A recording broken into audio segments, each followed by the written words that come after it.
Hello everybody, good afternoon. Welcome back to the stream. It's me, Digi. Welcome to your Saturday, June 13th, 2026. Unless you're overseas and it's Sunday, so happy Sunday to you if that's the case. We are back in Microsoft Flight Simulator 2024 and we're actually going to go flying. I know, imagine that. We're going to go do some GA flying. And I didn't do my homework and figure out exactly where I'm flying, but we're going to take a quick peek at what I believe is my downloads, and we're going to figure out where we're actually going to take a plane around today. My guess is I'm probably going to be doing this somewhere between Georgia and South or North Carolina. I'm either going to be flying to the coast or just flying around the interior, and I want to just make sure I know where to go. How did I just... Oh, well, yeah. All I have to do is go to my community folder. Of course. All right. So, let me grab a gander at the ones that I downloaded the most recently. And not that long ago about Philadelphia. I'm not flying from Philly to North Carolina in a GA plane. I could, but I'm not doing that right now. And we have Glacier Park, Vero Beach, Fence, I think Gainesville, Jacksonville, and what else do we even have? Santa Barbara, LaGuardia, Fayetteville, Aberdeen, Grand Rapids, Albany, Columbia, Cedar City. So, okay. I'm feeling, I think I might be feeling a coast hop if I fly to Fayetteville. I just need to remember where it is. KFAY, it's not that far away from Raleigh. No, it's not. There we go. So I have Fayetteville Regional, and what else did I get? Huntsville is way over. Where's KHSV?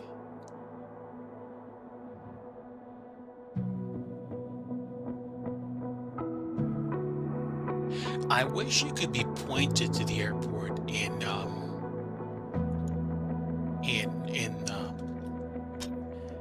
the VATSPY map, but that's okay.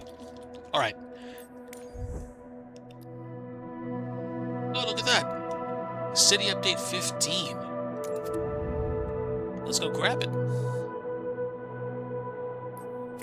It's probably not going to be too expensive, and if I get it, I should be able to install it.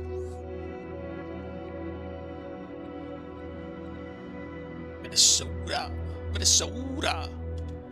To all my friends that are enjoying Flight Sim Expo today, I hope you are having a grand old time over in St. Paul.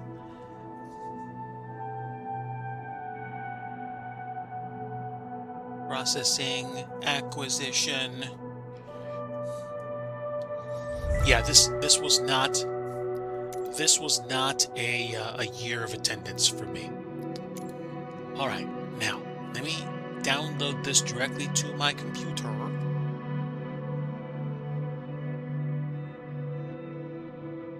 And we should be able to get going.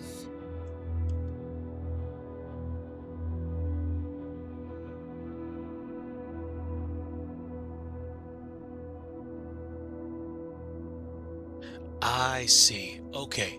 Huntsville is above Birmingham, and I do not believe I downloaded Birmingham. Interesting. So, what? The city update isn't available yet? Okay, that's a little weird. Whatever. I'll probably figure that out later, if I remember to manage my library. It's fine. But I do have the Piper Dakota selected. I'm just going to double check my registration is good. And then we're going to go flying.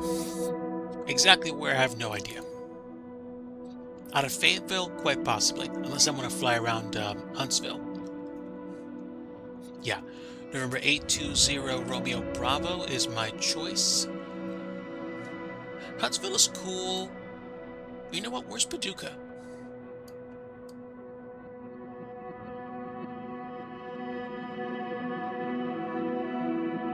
It cannot be that far away from Huntsville, could it?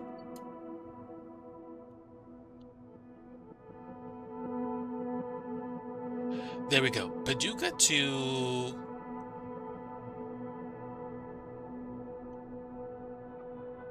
Really? Paducah to Huntsville isn't that far away? Huh, there we go. I think I have my flight plan now. Okay, let's go find it. Kilo Papa Alpha Hotel is Paducah. Barclay Regional.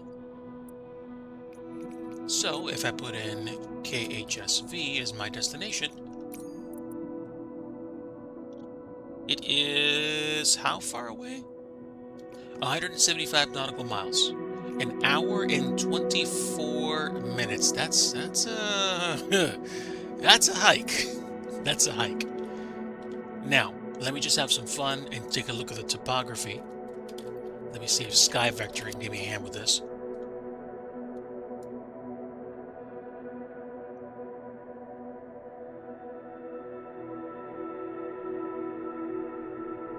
Anniston.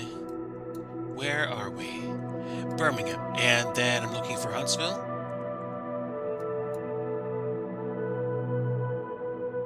Ooh. Looks like we have some convective stuff going on. That could be problematic. That could definitely be problematic. Where is Paducah?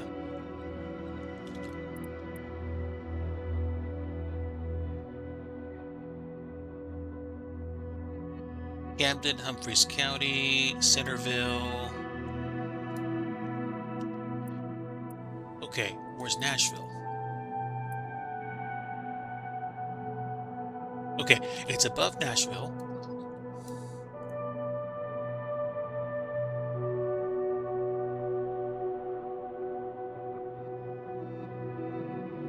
There we go, Paducah. So Paducah is inside of a convective right now. What does the convective say? It is severe moving, let's see, severe thunderstorms moving 26025 knots, tops above level 450, hail to 1 inch, gusts to 50 knots possible. Spicy weather for a GA flight? This could be problematic. I wish I could see weather on this in this view. Can you? I don't know.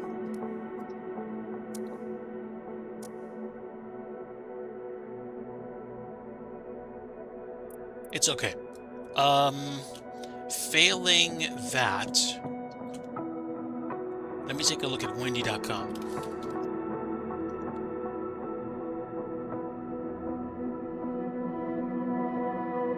Show me weather radar, please. Oh yeah, I mean, we do have some stuff going on right now. There is, let me show you. Where's my browser? The clicks you hear are the web browser, windy.com's interpretation of lightning strikes. Where is it? There we go, right there. See? So, my guess is Paducah is somewhere around here, like Clarksville or something. Nashville.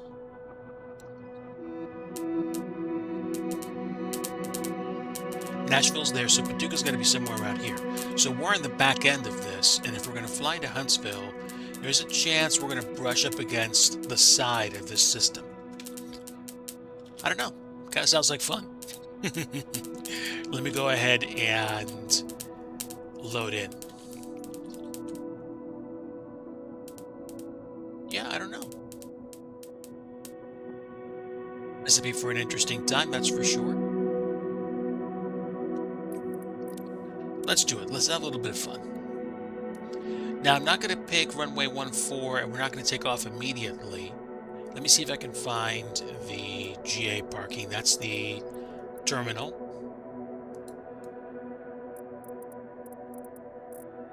And what are the winds? If the winds are out of the west, then we're probably going to be taking off on 23. So it doesn't matter. I mean, I can take northwest parking too. Set as departure, and when we arrive, where are we going to go in Huntsville? Huntsville has a terminal, and what, the GA parking is on the other side? This looks like a cargo ramp. This looks like it could be the GA parking. Fairly certain. Looks like transient parking, and it looks like we have some hangars here. So that's fine. If we land, depending on how fast we're going, we'll probably taxi down one of these taxiways, go across the terminal area, go to the parking. So right now I'm going to go ahead and pick the furthest parking position in, and that's it.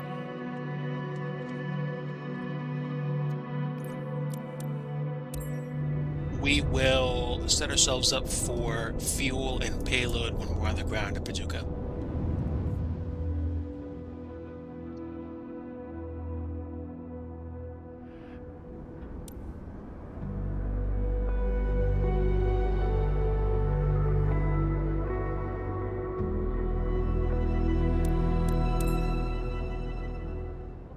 Right. What's the sound like? Not too bad, not too bad. And again, hello everybody, welcome back to FS 2024, or I'm welcoming myself back to FS 2024. We have the Piper Dakota, and we're going to have a little bit of fun flying this thing around.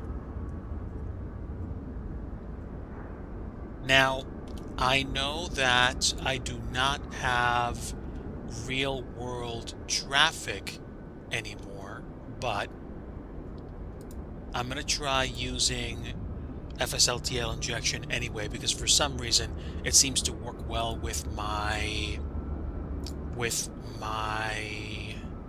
SIM, or it could just be isolated to FS2020. I don't know. I know we're not getting feeds from Flight Radar 24 anymore, but I think it might actually be just setting up default flights using AI. So, is what it is. Again, I'm not expecting anything, tangible out of the sim in terms of real-time traffic. It's okay. If I have traffic at all, I'm happy with that. But yeah, nice looking bird. Let me just go ahead and take all the stuff off. Actually, can I take all the stuff off by hand? I don't know. There we go. Shocks removed. I think we have something covering one of the pitos, or the pitot sensor. How's this work?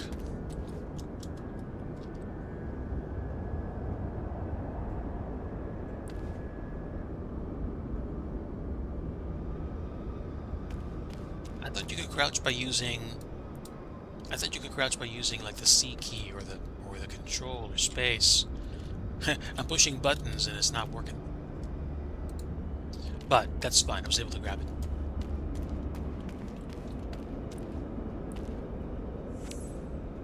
Flaps are good.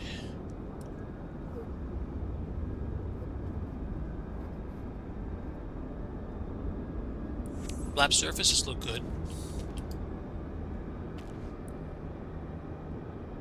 Light looks nice.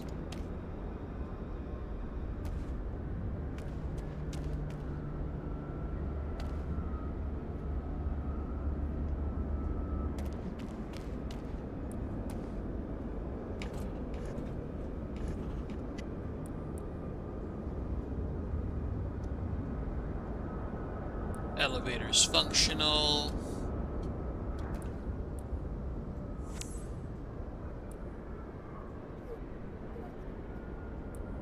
Looking good.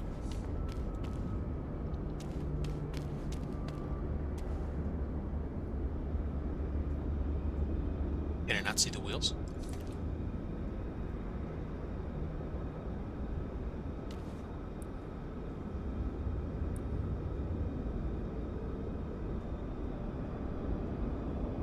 Okay, now it works. Good.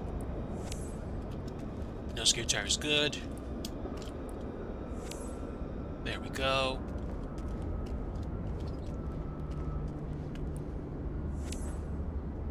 Okay.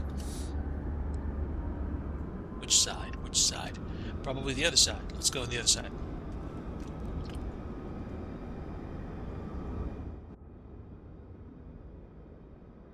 All right, not too shabby. All right, welcome in, everybody. Is it X or Z? It's X. Is there anybody here? At the terminal, I mean.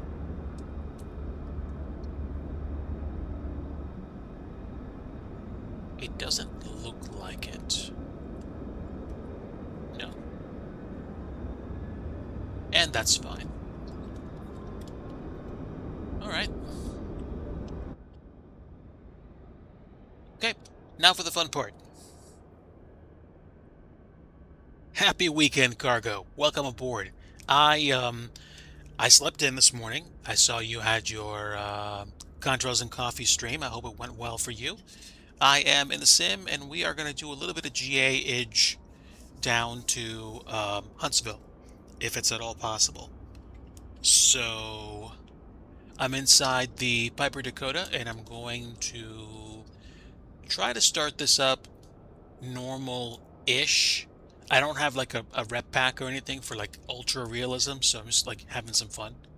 I did like a makeshift walkthrough, walk across. And do we have the ELT? Okay.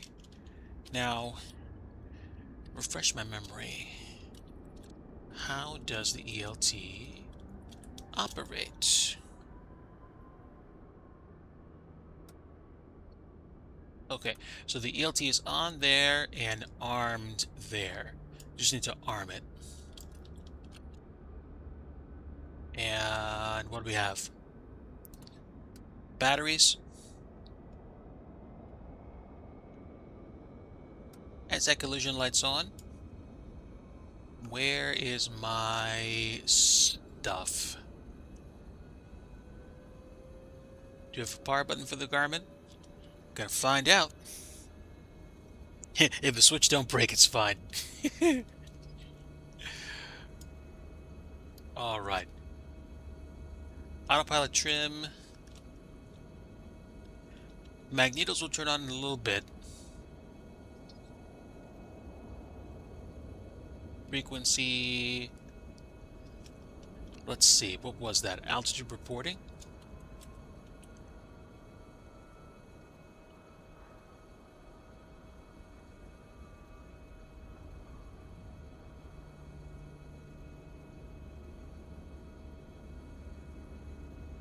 Yeah, altitude reporting, got it. Okay, now, I thought there was a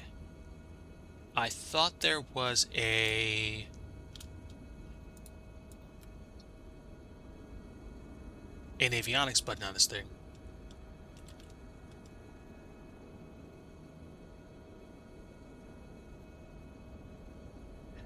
Push CV and Garmin. Intercom pilot.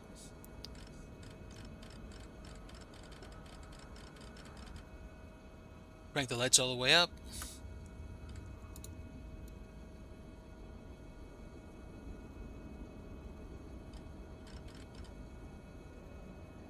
And keep looking, because apparently I'm missing it.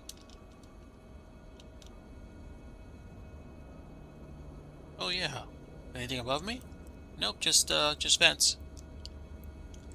This plane looks lived in, which is fantastic, by the way.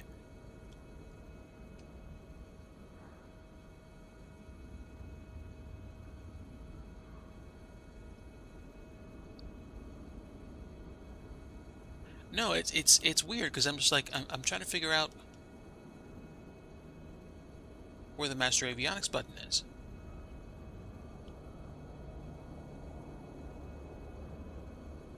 Oh, there we go. Avionics master. Boom. All right. So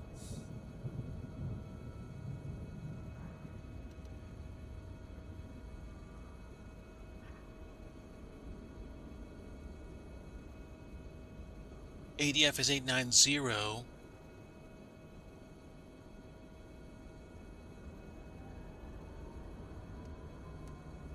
There we go. All right, so now I'm either going to do this IFR or VFR, so transponder might not matter at all.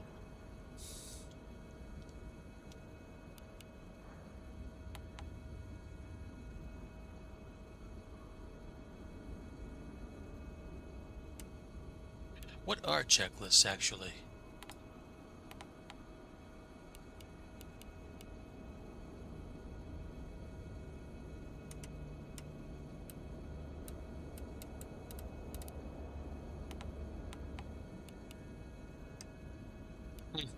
Doesn't seem to want to do them anyway. It's okay. All right, so we have something, and can I set my altitude from here? Theoretically, I could. Yeah, I can. Alt-cell. Hey, All42, welcome aboard. Thanks for stopping in today. We are going to fly, or try flying, the Piper Dakota to Huntsville. So I have like a generic, just point-to-point flight plan, and we can figure stuff out in midst.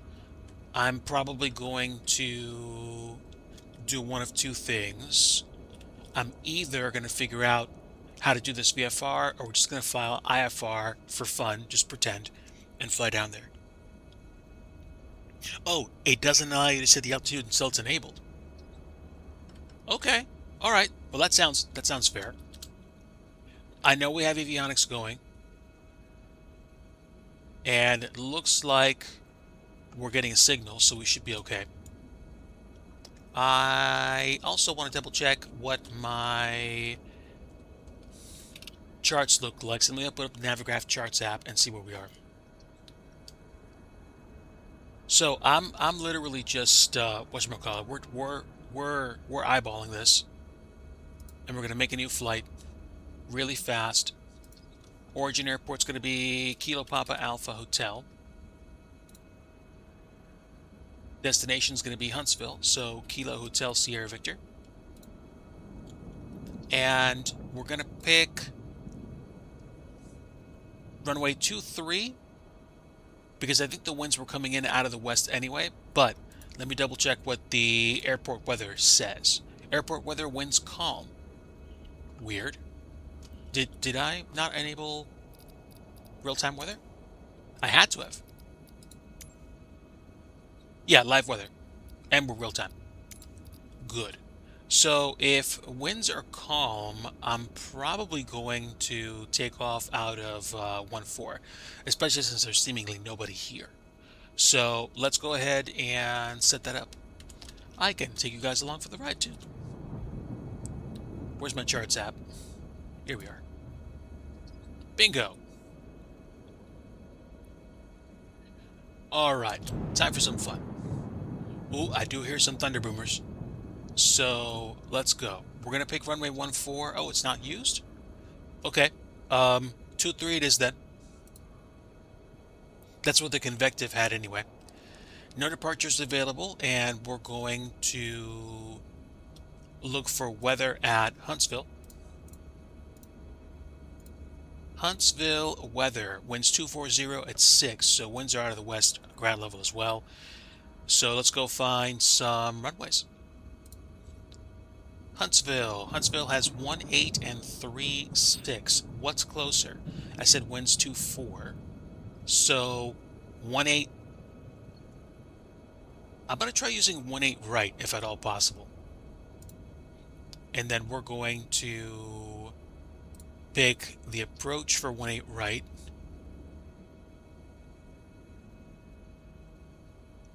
As long as the weather is okay, clouds few at 6,000 and broken at 250, I'm probably going to pick the RNAV and go final approach on this and just eyeball it. So literally straight from one airport to another. There's no, actually we're close. There's a vector airway that goes slightly outside of Paducah and goes slightly past Huntsville, but there's no real need. I mean, if I wanted to, I could go direct Nashville and then go straight down to 18 right, but we're just going to go ahead and have fun and go straight between. Because the closest thing you could do is actually use the Quebec 110 vector airway, but we're not. Are we going to climb that high? I don't know. I can always pretend I'm wearing an oxygen mask or something.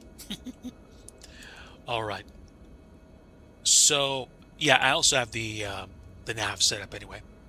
So just in case we actually can do that, and we're going to be flying for a while, I could probably try flying at about 13 or 14,000, but I said it was going to be low and slow. So I could do 5,000 as long as the minimum safe altitude wasn't a problem. Highest minimum safe altitude on my route is going to be close to 4,400 feet.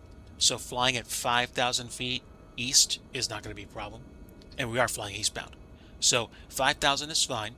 And heading, I'm going to use nav, unless I can't. Autopilot, nav. Yeah, I do have nav. So that should do it. That should absolutely do it. Okay. Ooh, we could take the scenic route. That's actually a good point.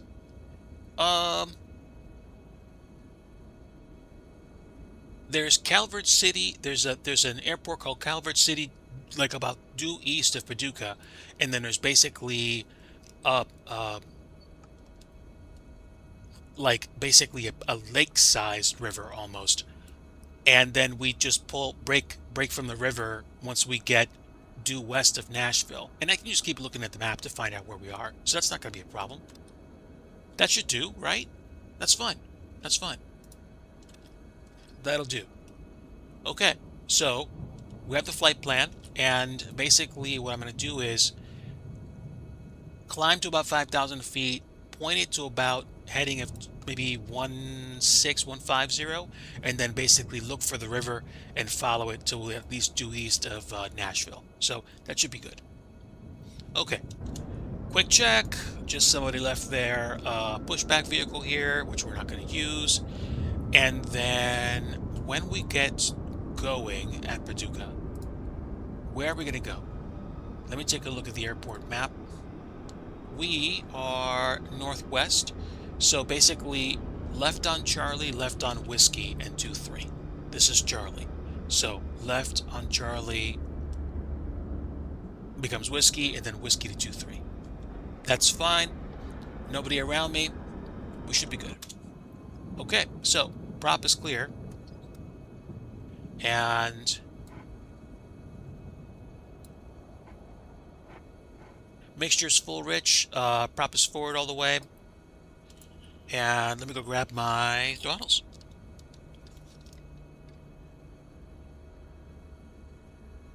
Okay, just the one throttle, and we do have it. We do have it.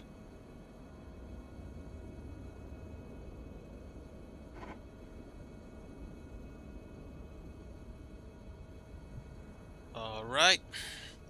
Reset, clear prop. And now I should be able to turn it on. Fuel pump's turned on. Actually, hold on. Fuel boost or fuel pump boost is on. And that's it. Also, are my landing lights on?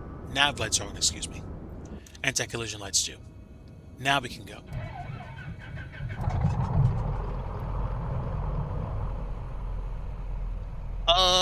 Could be, if by JF you mean just flight. If it was bundled with FS 2024, it is.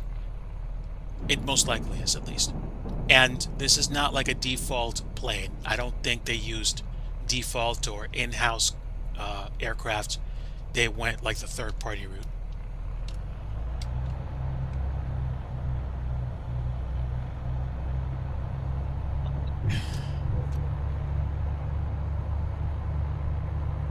Speedos to on. And full left and right. Full forward and back. And do we have trim?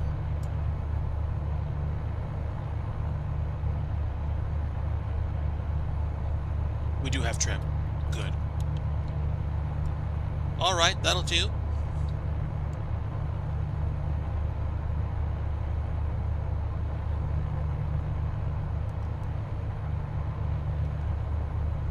So we are going to IFR-ish this thing. And there we go. 5,000 for the cruise, and let's get going. No traffic at all.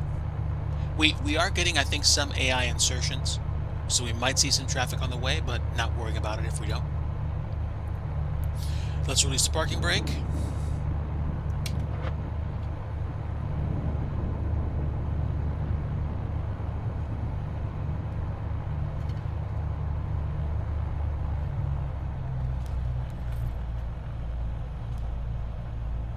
Actually, this would be a good idea, a good time for me to make sure we have enough. And rule of thumb for me, basically for a flight like this, I'm definitely going to take full fuel.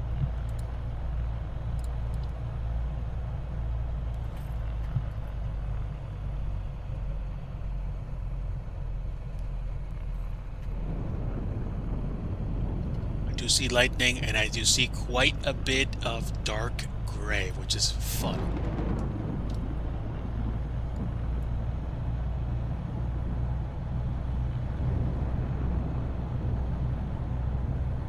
Give me some flaps, please.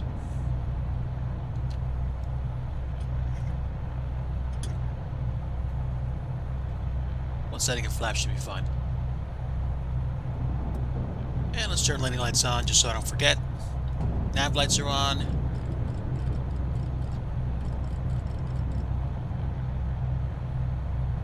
Panel lights all the way up.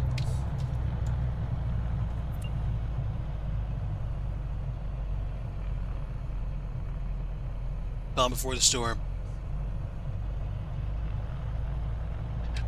And the aircraft do donuts? Man. Oh, I do hear the thunder.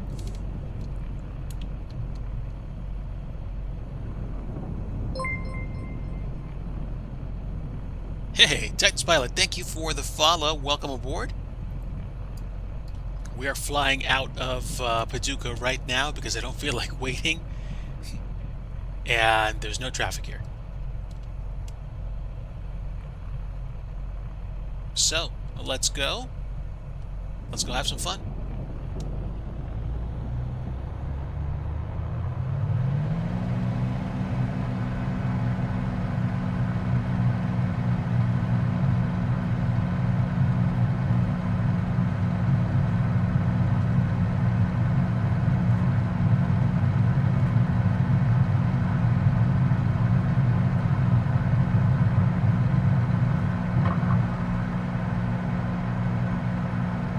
Excellent. There's the terminal at Paducah.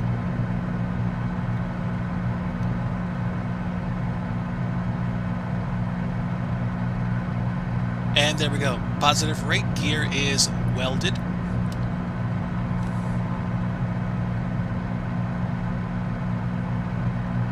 We are heading roughly 220, 230-ish. We're flying out. We do have some weather.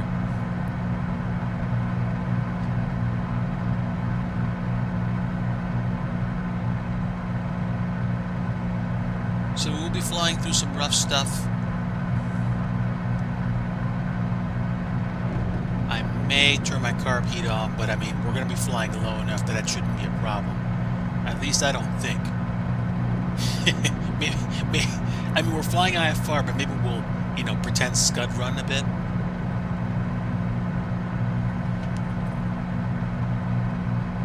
I went past my turn, but that's okay. Still flying it by hand for a little bit.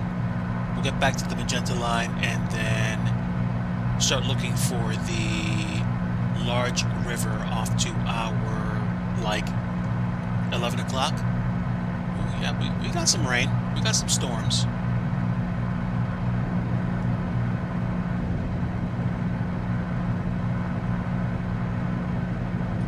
Take the flaps up. And that is Paducah.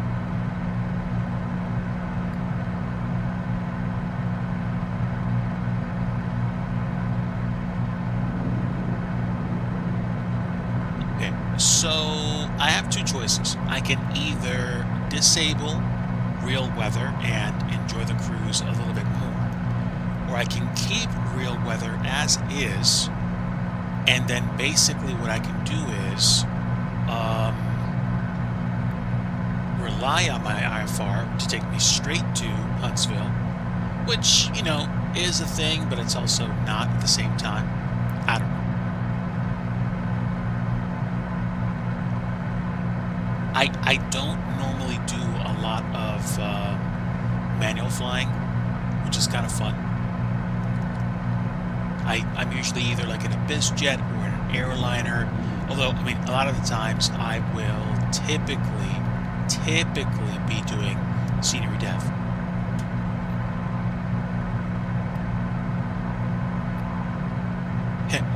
I didn't pick the good place to fly to if I wanted to do VFR today, but I kind of don't care. Now, okay, I'm flying due east, just about due east, and dealing with some strong stuff. I'll turn my carb heat on for safety.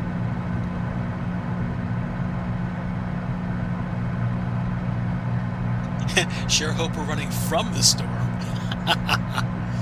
Well, If I looked at windy.com again, I would be going I would be going away from the storm. At least I think I would be.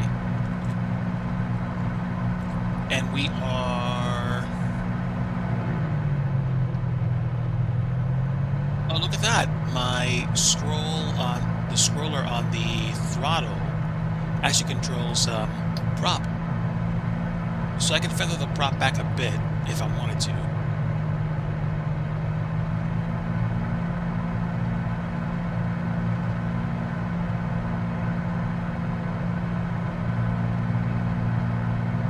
I would say I'm like 110 on the heading, or 120. So I can just barely make out the river off to my like 11, 10 o'clock, like right about here. And eventually what's going to happen is that little river is going to open up into Kentucky State Park, and then it's going to be a big river. But basically at 4,000 feet, I'm not sure I'm going to see much.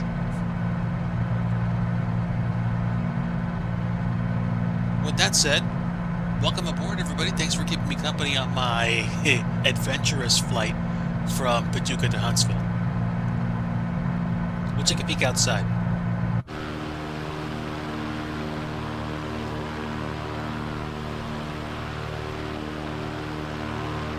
Nice looking bird.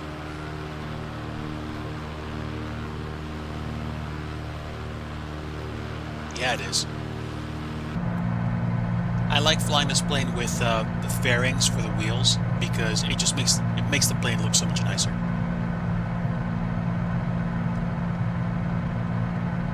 Ground speed right now is not very fast at all. I think 120? Yeah.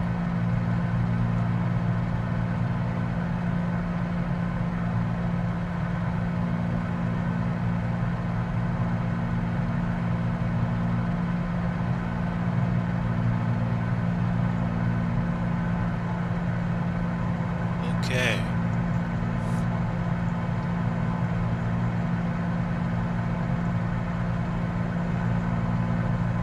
The winds are kind of batting me around a little bit. Not gonna lie. Also, I'm going away from the river instead of towards it, so I need to be going more due east than anything if I'm going to use it. But at like roughly 4,000 feet in the middle of a cloud, am I going to be doing anything? No. There we go. So let me bug up.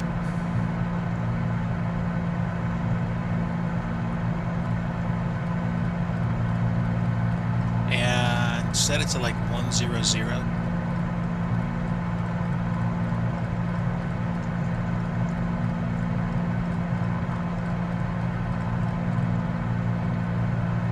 And then at least get a break from that.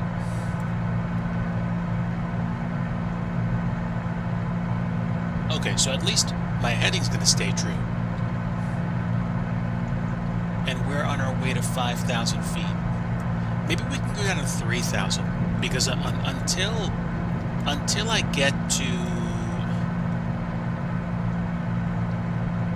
get away from the river, I could probably be around 3,000 feet, just fine. I think I'm going to shoot the gap right here. Ooh, lightning right in front of me. Let's go.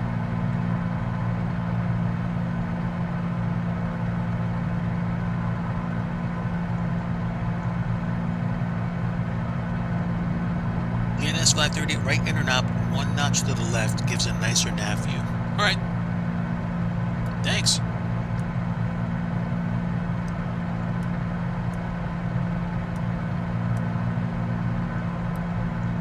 There we go. Okay.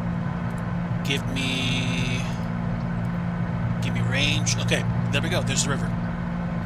And there is Calvert City, Kentucky Dam State Park. The ICAO is Mike 34. It is going to be just off my nose, somewhere around here, I think. Okay, well, we got past that, like, chunk of rain.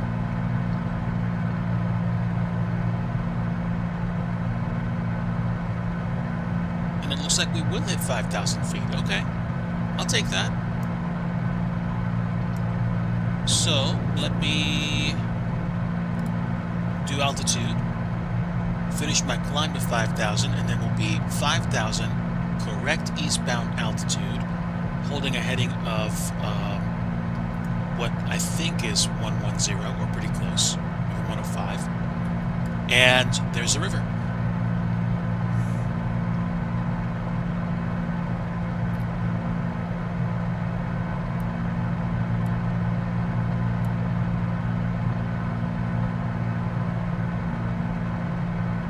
I do not do GA flights maybe nearly as much as I should. I mean, technically I do them when I fly the Phenom 100 business jet, but this is also nice to do, and it just, like, the lower speed limit, so to speak, definitely gives me a reason to not fly too high or go too far.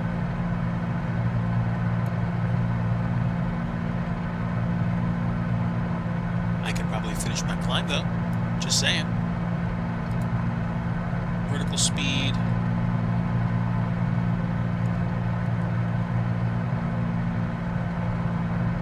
.200 feet per minute is more than adequate to round out.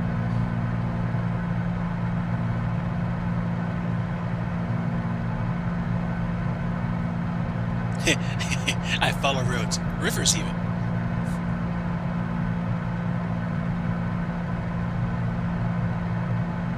The thing is, like, I've been around flight sim long enough to remember the days when it didn't even dawn on me that I could fly an airliner in the sim.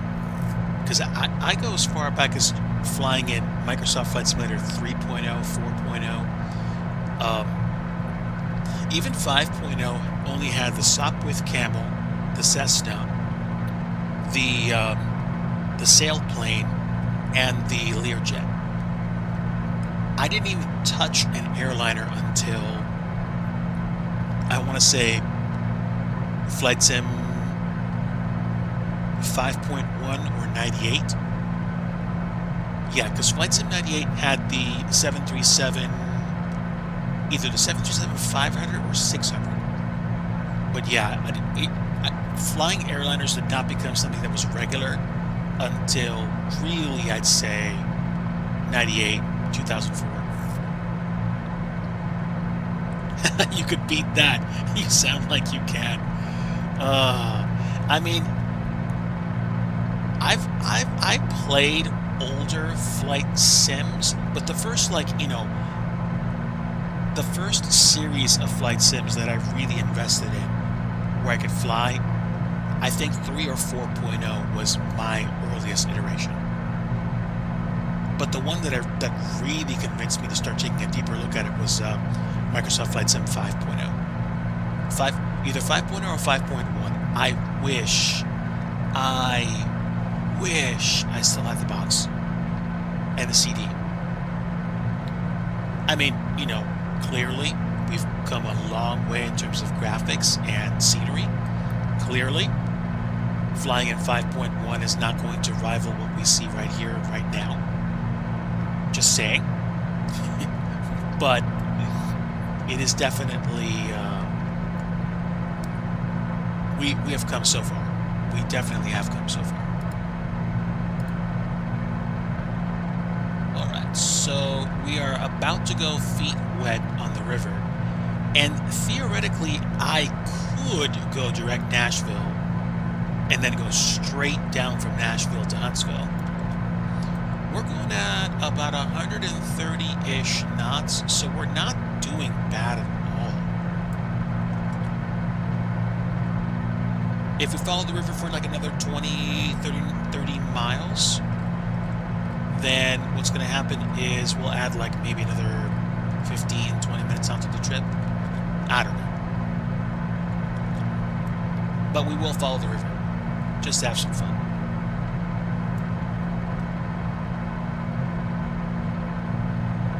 Sublogic Flight Simulator 2 on the Commodore 64. Oof, 747.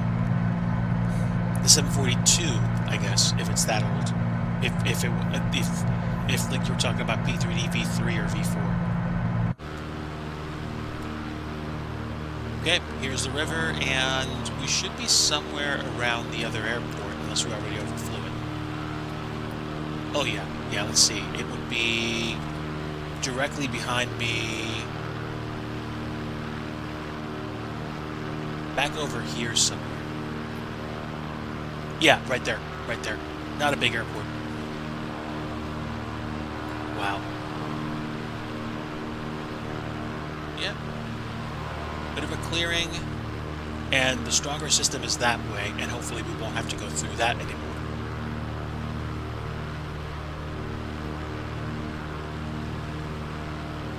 Not a bad day for a flight. Not a bad day for a flight. The bulky two-floor... Oh, excuse me. B247. Okay. Forgive me. Somebody mentioned Queen of the Skies. I instantly think 747. It's okay. It's okay. Sometimes I am what's called wrong. I can own that. I probably won't have to worry about carb heat right now. I'm not flying that high, and I am not flying in the rough stuff. Okay, so...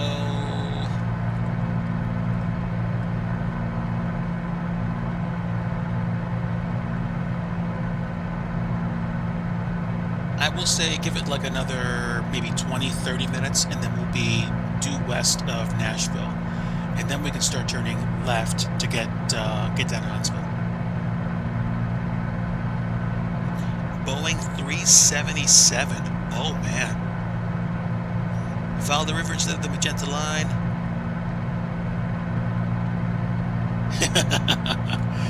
Well, yes, because the magenta line would have taken me there. And if I would have been at 5,000 feet in that, I would have been right where the rain came all the way down from those suckers. So yeah, I would have been probably around here where this like reservoir is. Long story short, I would have enjoyed it.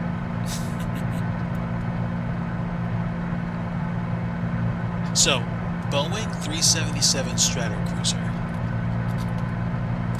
Let's look. Ooh. More engine prop. Man. 2 floors. It's interesting.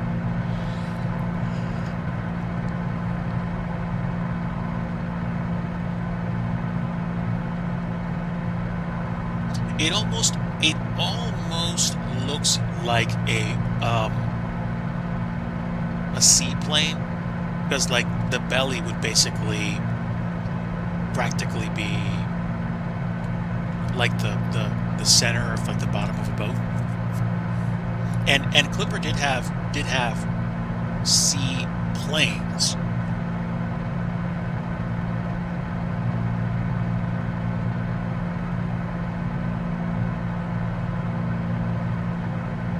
Up to 100 passengers on the main deck, plus 14 in the lower deck lounge.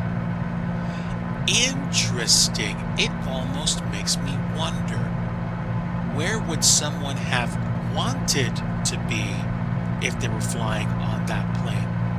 Would the lounge have been like the hangout area? Or would it have been better to be in the upper deck? I don't know.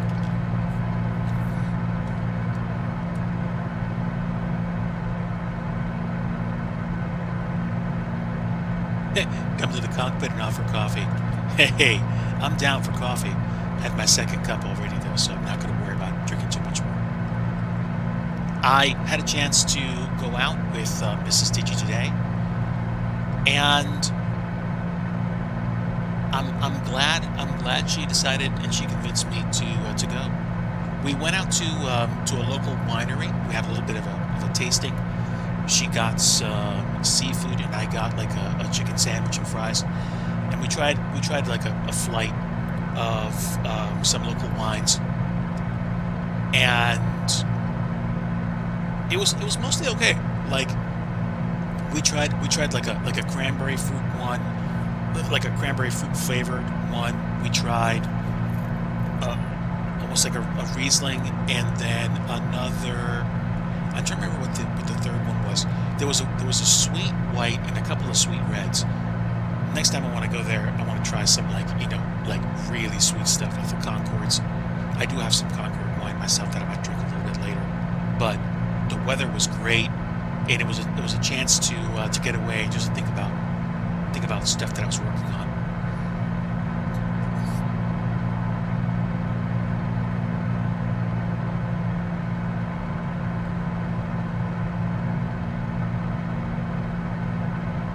Loads of green stuff on the ground below. This is good.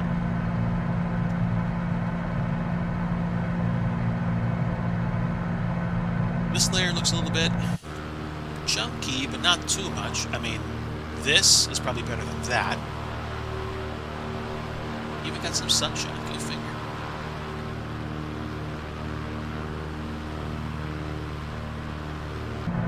Yeah, I'm a big Dakota fan. I like this plane.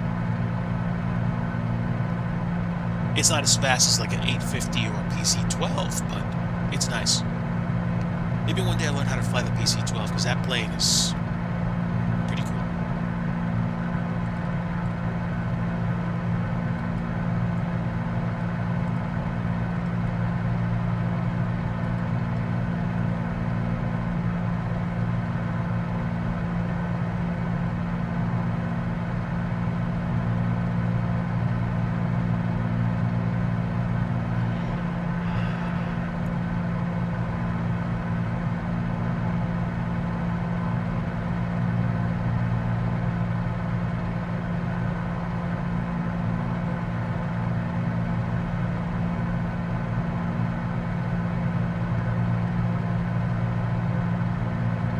You know, this makes me think.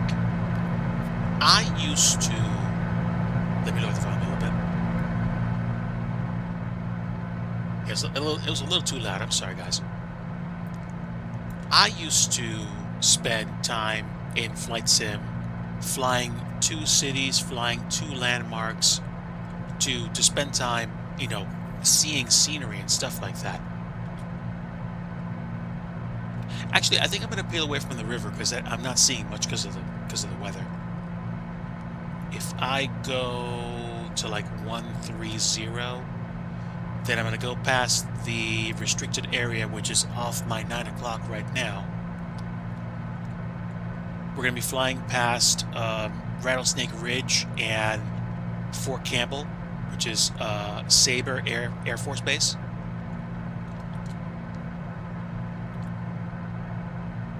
Rattlesnake is going to be literally off for like our 11 or 12 o'clock.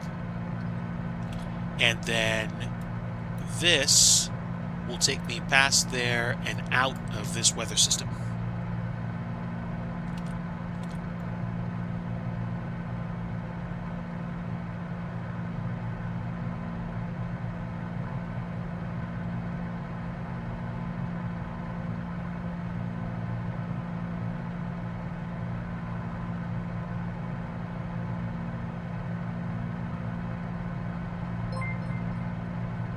So let me see VFR sectionals.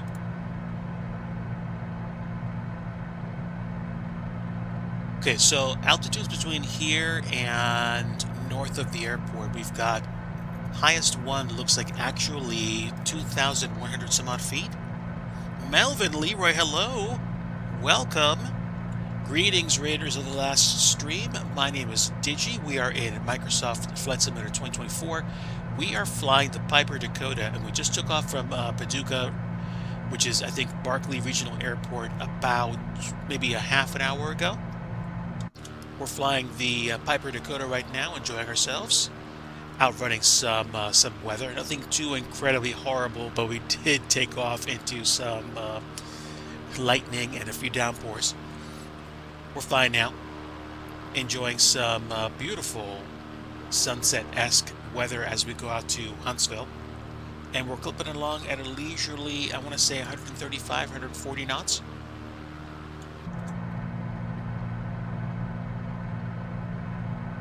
But welcome aboard, friends. Good to see you. Again, Melvin, thanks so much for the raid. To those of you that are new to my channel, my name is Digi Driver. I am a flight sim streamer. I'm also a content creator. I've been trying to get back into scenery development, and I'm creating airports for both Microsoft Flight Simulator 2020 and 2024.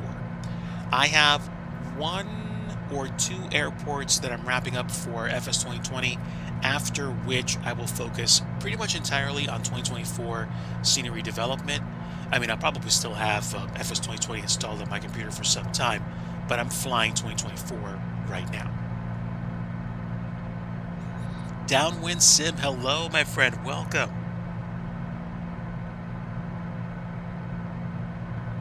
I'm better now that you're here. Welcome. I am just enjoying a lazy afternoon. We're doing like an evening run down to Huntsville, and we are, I would say, just about west-northwest of Nashville by probably about maybe 15, 20, 25 nautical miles. It's like, it's over here-ish.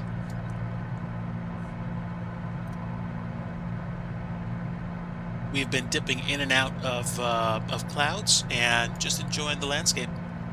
Now that we're out in the open, you can see this is some beautiful country.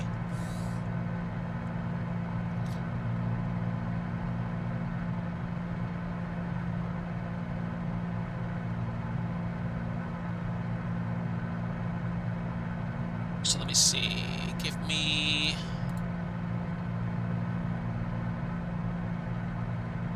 VFR? Put IFR low.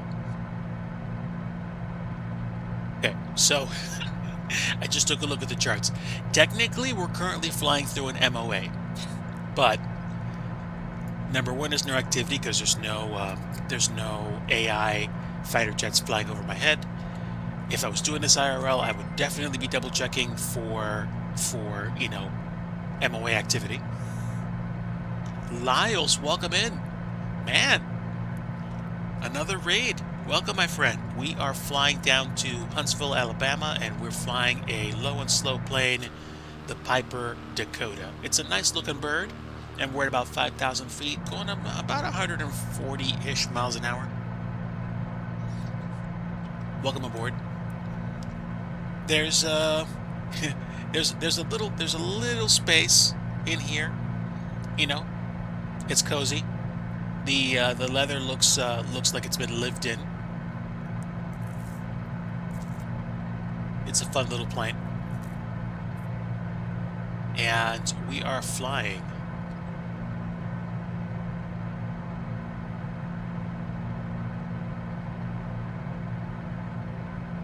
Yeah, we're actually going to be due west of Nashville in a short period of time. You're not going to see much of Nashville, though, because of the clouds.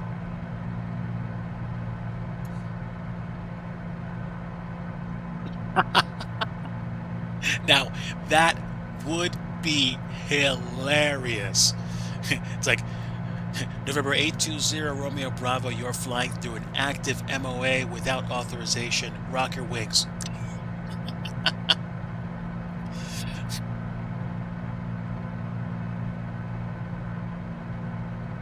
That'd be dope.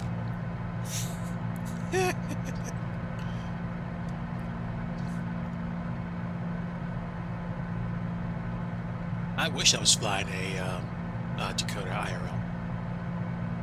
I don't have a private pilot's license. I would like to get one at some point. You know, obviously, time and money are definitely factors that are influencing that decision right now. If I had the money, I would definitely want to set up a chunk of time to go and do the stuff and make sure that I'm actually, capable and willing to commit that time frame.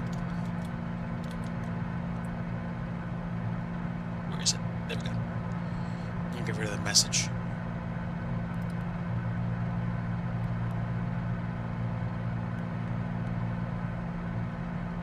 Yeah, but we are parked at 5,000, and we are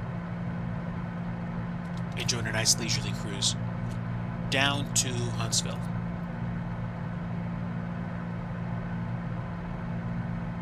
I would say in another 30 minutes, we're probably going to be going due south to get there.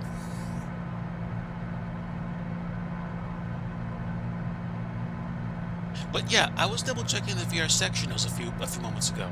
We could potentially be flying lower and enjoying even more of this. So we have 1,600, and then 1,500, and then 2,100. And are there any higher minimums around the airport? No, no. We could be hanging out at 3,000 feet right now and enjoying the view. And I think that's what I'm going to do actually. So let's take this down. Let's go down to 3,000.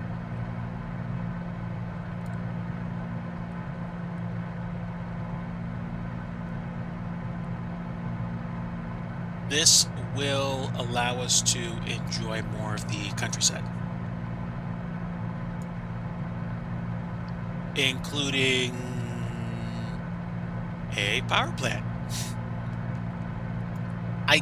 I think this is a nuclear power plant, and this might be an incorrect placement of VFR objects, but I don't know.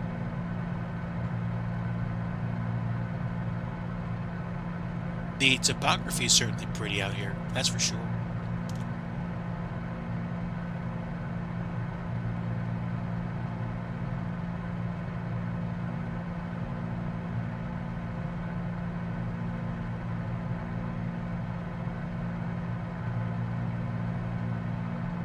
On the way down, we're going to be flying over Dixon Municipal Airport, which is Mike 02.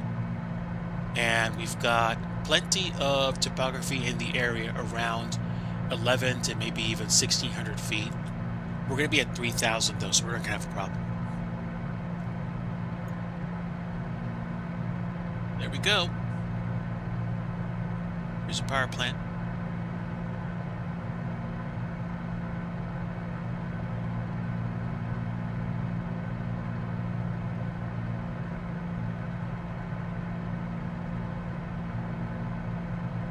Yeah, I'm usually doing, like hour and a half to 2 hour to 2.5 hour flights in the sim in a tube liner at 35, 38, 40,000 feet, whizzing across the sky just like a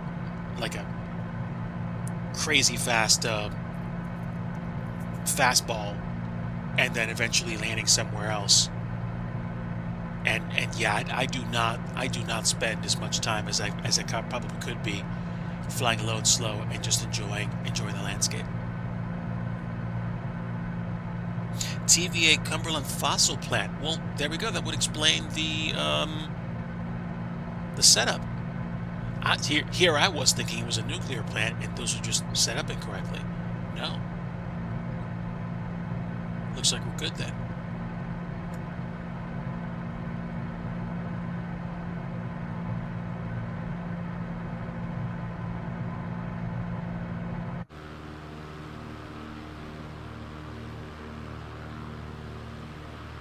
Kind of like how you see these houses out here in the middle, like the forests. This is nice.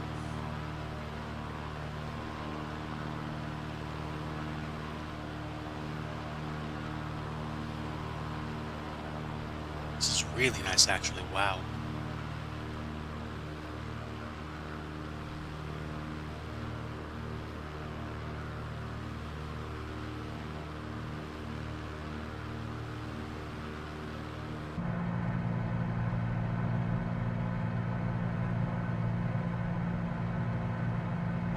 Nice.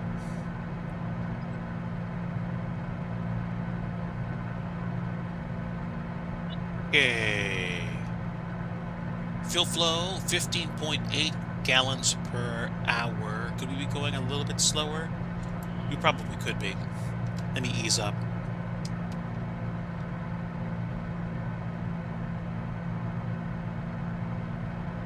And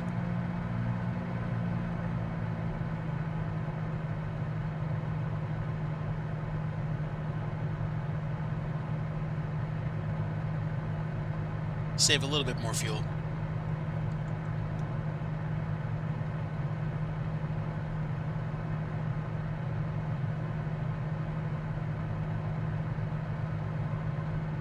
Okay, leveling off at 3,000. Where are we?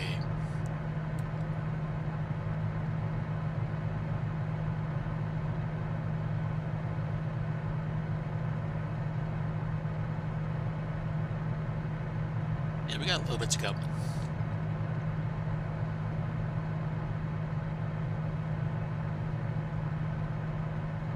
I'm definitely a fan of like rolling hills out here.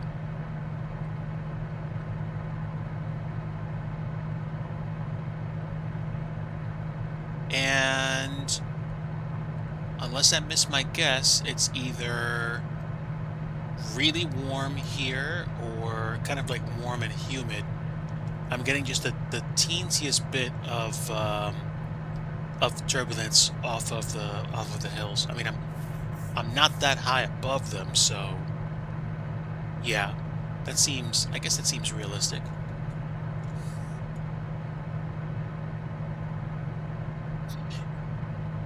I don't lean. I mean, we're 3,000 feet. Should we be? Prop and mixture are things I usually don't mess with too much because I don't know. But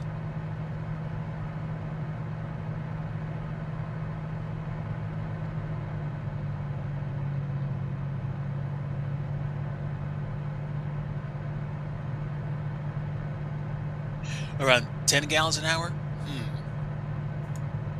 Well, let's see. I'm brushing right up against the yellow speed, and I was like full rich before. I'm more than happy to get, be educated by chat if you guys know better. I'll be happy to configure this plane for closer to optimal burn. But at the same time, I can always refuel. Now, I put this, I think, at 100%, and we're 91%, but we're 29 left tank and 36 on the right. So we still got plenty in the left tank. Now, actually, that's a pretty good question. Average gallons per hour fuel burn in a Piper Dakota. All right, so Tsunami Air has specs. We go looking for the word fuel. Fuel capacity. So, okay, cruise fuel consumption says 12 to 15 gallons per hour. So that means I'm a little bit past the top. I might even be able to lean a little bit more, but if I'm like right at the top of what fuel consumption should be, then I guess that's okay.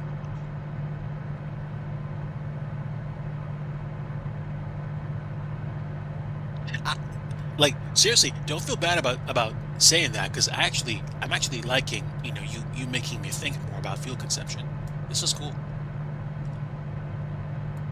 Let me lean a little bit more. Now, I don't want to go too far lean into this, but 14.8, I guess, isn't bad. Yeah, right now we're like 130, 138. Yeah, we're clipping. We're clipping. And we are like half lean at this point. With prop, I'd probably say at 2/3. So that ain't bad. And we are about to overfly with Dixon Municipal off. There we go, off the nose. Nice.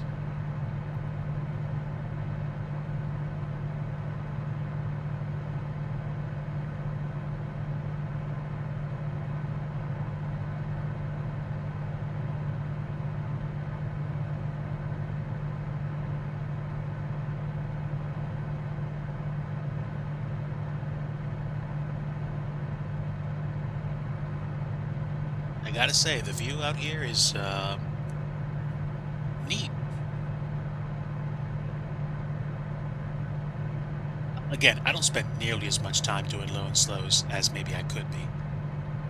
And if I was actually working towards my PPL, I probably would be doing considerably more of that.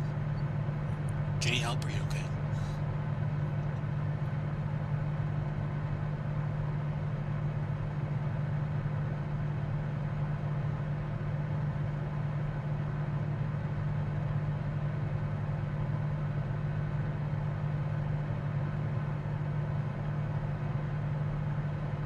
I would probably say we have another 20 minutes, 25 before we have to go due south and line up with Huntsville.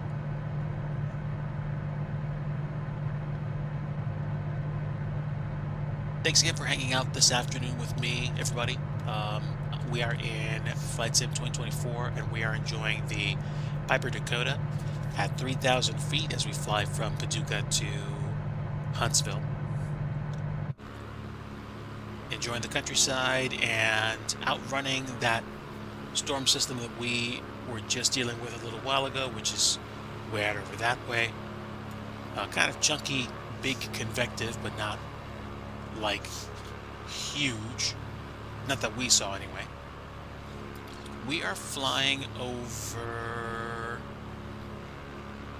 We're just north of Dixon, and there is, I think, a helipad at the Horizon Medical Center, which would be literally off of our 2 o'clock, wherever the hospital is.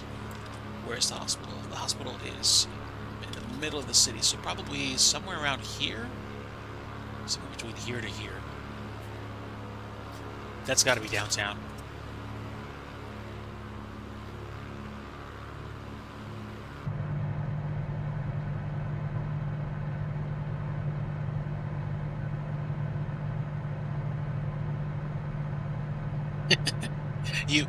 Yeah, you said what I was thinking about earlier. When we didn't have this level of detail, we like purposely like followed whatever thing we could come across that looked like a road that led to anything that even remotely resembled a rectangle that we pretended was a city.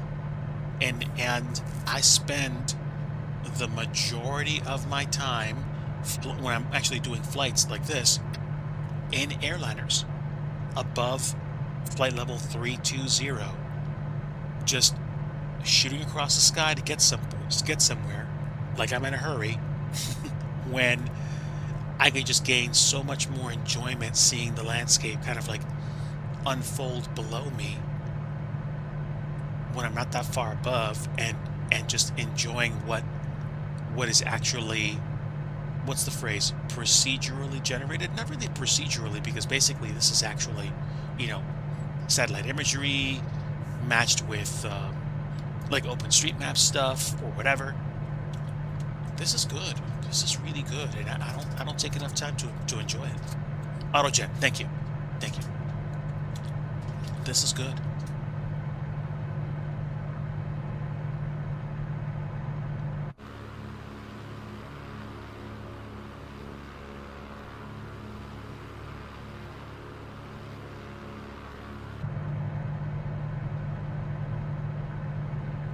Like abandoned racetracks in the desert?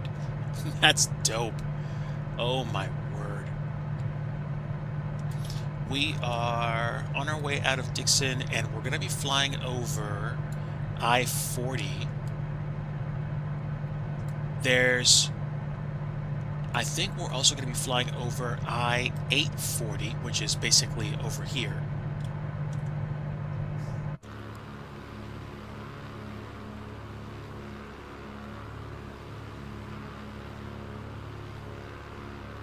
So that basically means we are actually now starting to go south of Nashville. We're basically due east of the city. And 840 is kind of a bypass. I guess they never really built a beltway, but you could bypass the city if you took 840 around Nashville,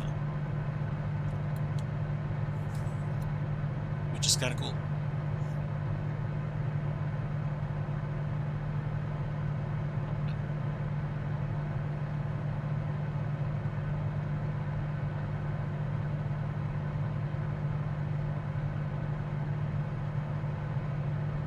Yeah, that does make me think of Nevada or Arizona. And I think I just passed over I-40, I think. Yeah, right there. So I-40 keeps going into Nashville proper. And this is basically the lower bypass.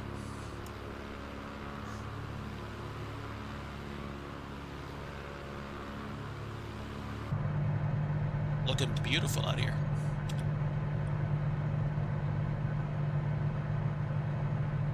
Honestly, with all the positioning and stuff that we were doing and flying and, you know, climbing and descending, we've only spent 8 gallons of fuel in the left tank, which is cool. I'm gonna probably say another 12, or no, not even 12. Another 6 gallons are gonna go away before we get close to Huntsville.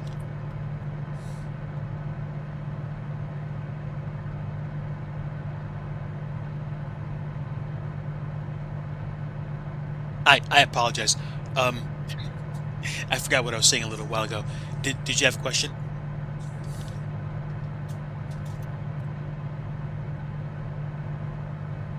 I think I was talking about how we were flying over, like we're still above I-840, so like we're not going to be going into downtown Nashville, but we're going to eventually go south to Huntsville. We've been flying for over an hour at 15 gallons per hour and consumed 8 gallons. Apparently, because yeah, I adjusted the fuel before we took off. You know, immersion broken, but I adjusted the fuel before we actually took off from the runway. So we've burned, at this point, we've burned 9 gallons of fuel in the left tank. So either I haven't been flying for an hour, which I have, or I like leaned really well and now we're not spending as much fuel. But I don't know, I guess there could be some miscalculation. Always possible.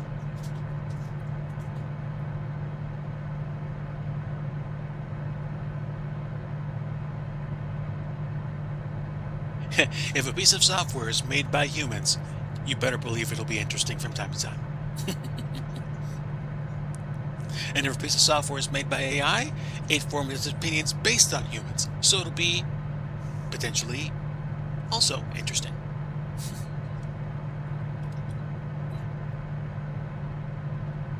Such is life.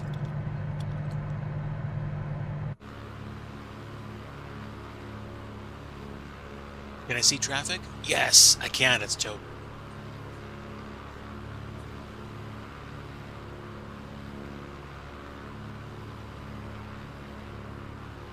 So technically, if I'm going about 135, 140 miles an hour, I am going way faster than some of the people that have to get from place to place really fast on the road. So I am outrunning y'all.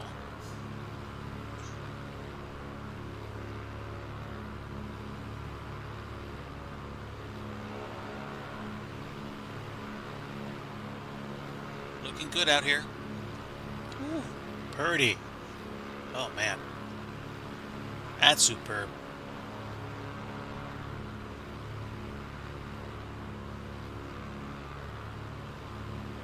Snap a quick pic. Thank you.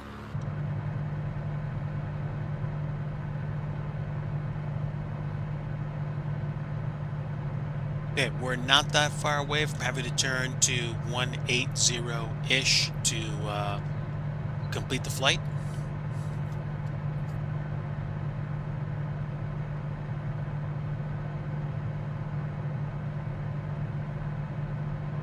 I think that'll do it once we get down to Huntsville. This has been a nice little opportunity for me to take it low and slow. I'm glad I didn't stay at 5,000 feet because I would have missed out on all this. Even 5,000 feet is too high. Now, I mean, if minimum safe altitude was 4,000 because of the, mountains and stuff, then yeah, I would have been at 5,000. But yeah, since I don't have to be much higher than 2,100 feet for even the worst section of this trip, 3,000 is fine.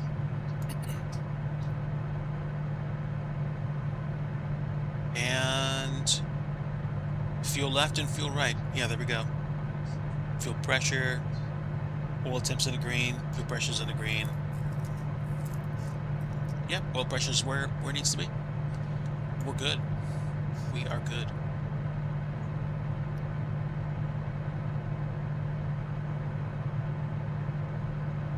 This is a picturesque part of the country. I might have to do some flying up in South Dakota at some point. Mount Rushmore, Rapid City.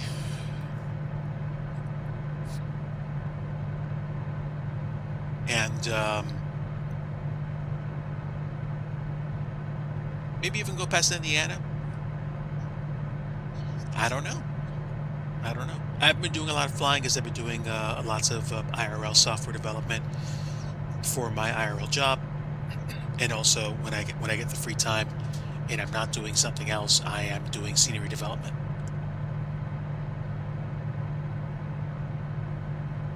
So I am enjoying a resurgence of interest in building things to create airports and stuff for Microsoft Flight Sim. I'd like to finish some of the projects that I'm working on right now, which means I'm not going to be spending as much time streaming other content. And I'm okay with that. Because I like building things and I like putting them into the sim so that, things look more realistic, or so that somebody, recognizes a place they fly to.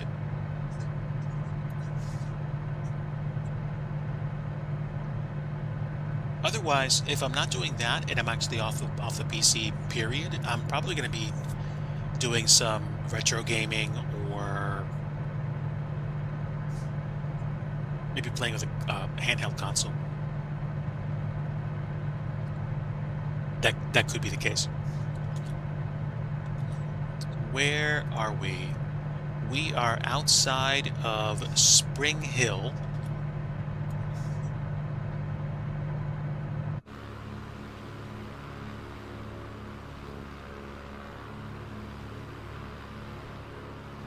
Okay, so Spring Hill is off to my left, and I'm going to be flying overhead some kind of a plant. Loads of parking. I don't know how many people work here. Got to be at least like a couple thousand. Probably more.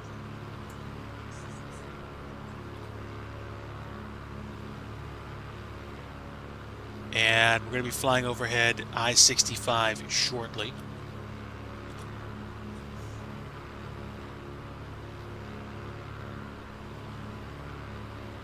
Probably about here. But yeah, look at this place. It's expansive. Dude.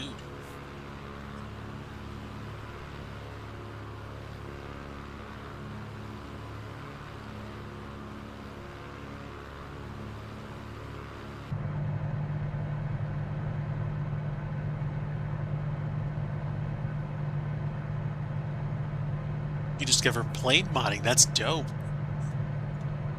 I'm not gonna lie.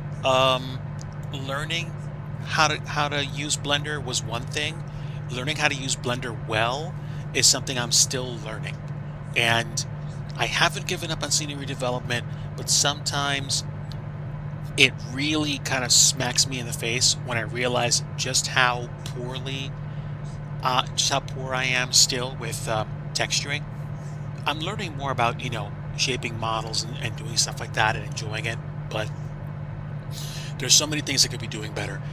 And if I removed the need to put interiors in everything, I could probably crank out objects so much faster. Even hangers. If I didn't care whether or not you could see in them, I'd probably be making more shapes. But I'm pushing myself to be, a better scenery dev. But if you're modding planes, hey, more power to you. Okay, about to cross over I-65. We're going to cross over, I think, a railroad and then another railroad. And pretty much once we get to Lewisburg or get to Ellington, which is Kilo Lima Uniform Golf, then we're going to head south to Huntsville, and that's going to be the final leg.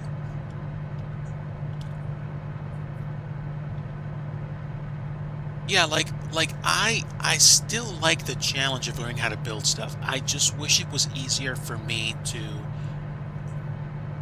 I wish I could just get over what I consider really crummy texturing and just figure out what the best textures are going to be for an object, texture the object, make it look good, leave it alone. Stop finessing it. Stop trying to fix every single problem.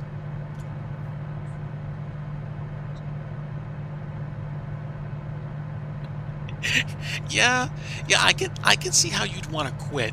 Like, no, I'm not saying you, but I'm saying I can see how somebody would basically just throw in the towel when they try to build a terminal, and the terminal has like, like if the terminal faces the tarmac and the terminal and the face of the tarmac is like glass, and you've got all this stuff. I can see how like you approach a project like that, and then you see somebody like Fly Tampa or MK Studio or basically anybody else do it, and they do it so well, and you're like, I suck. You drop your mouse, you're like, I give up. But I had to start telling myself, no, do your best, make as many mistakes as you want to, and enjoy it. Because basically what's going to happen is when you stop, like, I don't know, pushing yourself to be this perfectionist of any kind and just enjoy the process and finish something and then crank something else out and finish that, you'll learn your lessons as you go, and then you'll also your progress will be evident. I stopped myself growing for a while. Turn it right to 180. I stopped myself from growing for a long time because basically what happened was I said, I'm not satisfied with the content of the scenery that I'm putting out there. I'm gonna stop and walk away from this. And then I spent like, I don't know, 2 years. Well, not 2 years. I spent about a year and a half or a year and a quarter, not really getting into it. And I was just like, okay, let me just flight sim again and have fun flying planes and driving trucks. And I think I did for a long time, but in the back of my mind, I started feeling like, what if I got back into like doing airport scenery again? And I kind of brushed that off, kind of like you brush a mosquito away, but it's back, and I definitely got between quotes bitten again, and I have Mrs. Digi to thank for that, because the way that I was doing computer time was basically, do my work, like, get set up, either cook dinner, or just like, have dinner, and just catch up real fast, and then get on the computer. And she's awesome, and she fully supports the hobby. Um, she was the reason why I even have a sim rig to begin with. But earlier this year, what happened was we started catching, and sometimes we watch like, live concerts on the TV or like online.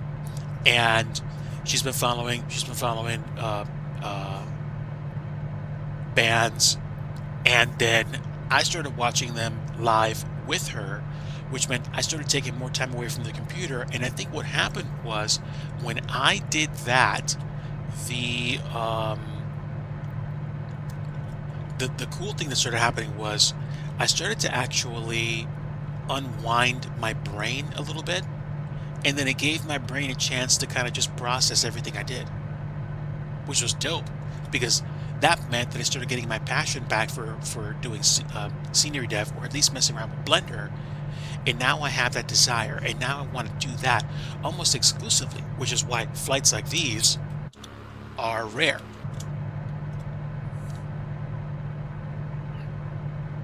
If you find that you've done the part you enjoy and the rest is just painful, you have to remember the sunk cost fallacy and get out before you burn out. Yeah, yeah, I would agree. Like, I mean, I'm not backing away from saying it. Like, I'm a Christian. I'm a follower of God through Jesus Christ. I believe life is short, and we need to enjoy it as God has given us the ability to do so. But also,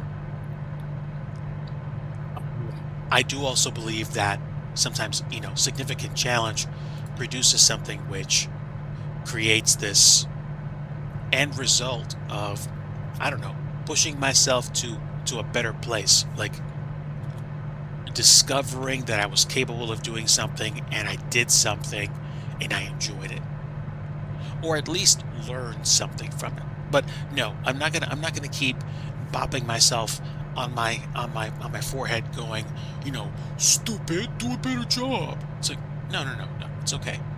And there have been days, there have been many days when I was just like, no, I don't feel like doing scenery dev tonight, and that's okay too.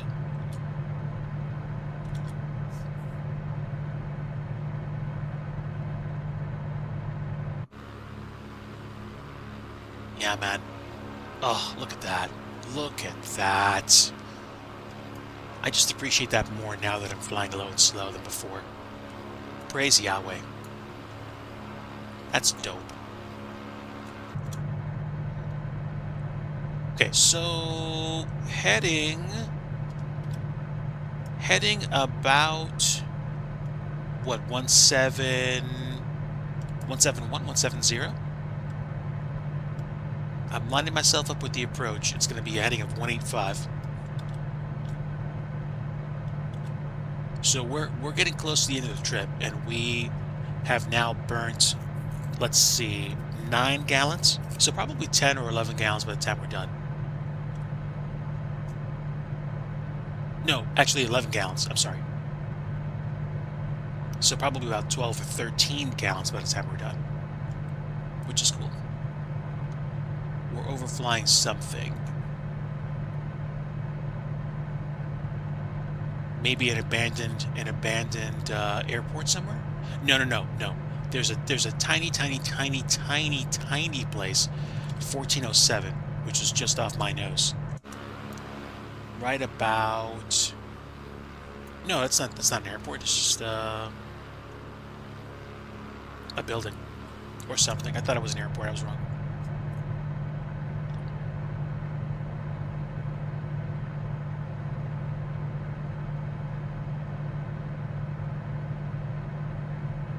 Gotta find your niche, and I found mine. Congrats.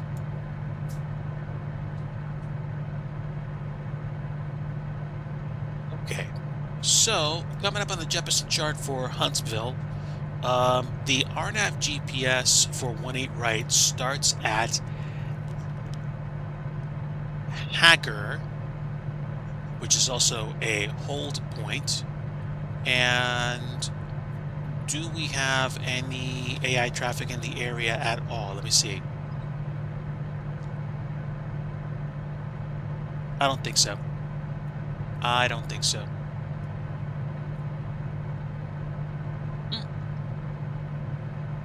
No, I think we're good. I think as we get closer to Huntsville, we're going to see some higher hills, but higher mountains. So, I mean, basically flat mountains in comparison. But yeah, 3,000 is still good.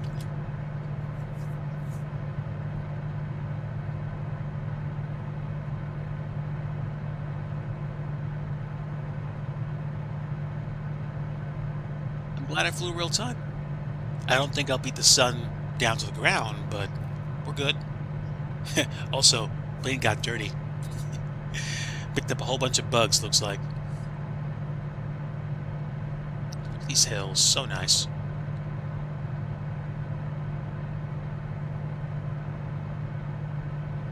Thanks again to everybody that's tuned in and been lurking and chatting, and for the raids today. Thank you so much for stopping in and for saying hello. Again, thanks to Melvin Leroy and Lyles for the raids. I very rarely do flights these days, and even more rarely do a flight in a GA plane like the Dakota, and I have certainly enjoyed myself today. Definitely a great night for a flight. After this, I will most likely, do the usual post-stream stuff, get up, stretch my legs, and basically just maybe grab a snack, tune down, maybe some Concord wine, and just chill. Either a GA plane doing donuts and dozens of airliners above, or no traffic at all. Now, I'm not mad because FSLTL no longer has, Flight Radar 24 traffic injection. That's out. But I think what it does is that it still does AI traffic injection. I think. Otherwise, I wouldn't be seeing anything in the system. I know when I don't use it, the AI traffic only uses the models that I have installed in my community folder for some weird reason. So I'd rather do that. And the other models get matched in VATSIM as well, as they should be. Oh, they fixed that? Well, I mean, I guess that would explain why we have traffic of any kind, because I see the console and it is actually plugging things in. It's just that people aren't flying to the airports that I'm heading to. So that would make sense. And that's fine. That's fine. I'm happy not flying in crowded airspace right now, even if I'm not on VATSIM. So we're good. What do I want to do about dinner tonight? I don't know. I'll probably throw something together. I do have some frozen beef. They can probably slap on the griddle and cook really fast. Like, oh, the steaks. That's right. That's right. There we go, Chad. Guess I'm cooking steak tonight. Not that I'm complaining.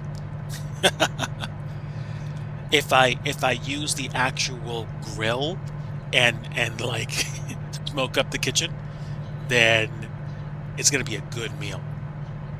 But even if I don't, have like a stovetop griddle and grill that I can actually cook really well with. I have for like the past, 2.5, 3 years. So that's fine.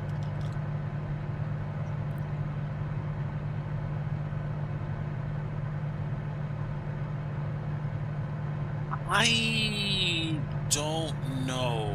I know that I think the Navigraph charts now, and even the Avitab plugin for X-Plane 12 does show traffic in X-Plane 12, kind of like, I don't know, I guess Navigraph teamed up with like providers like VATSIM and IVAO to show traffic in their maps.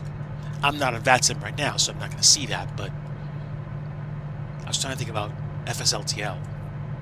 I don't know. I don't know. I don't know what the connection would be. I just know the Navigraph charts show online traffic now.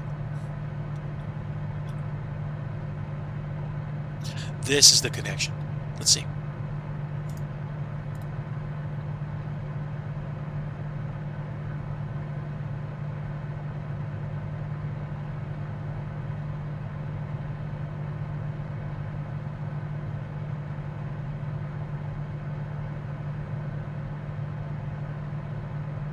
Okay, so the next time I fire up FSLTL, I'm probably going to change the provider to Navigraph.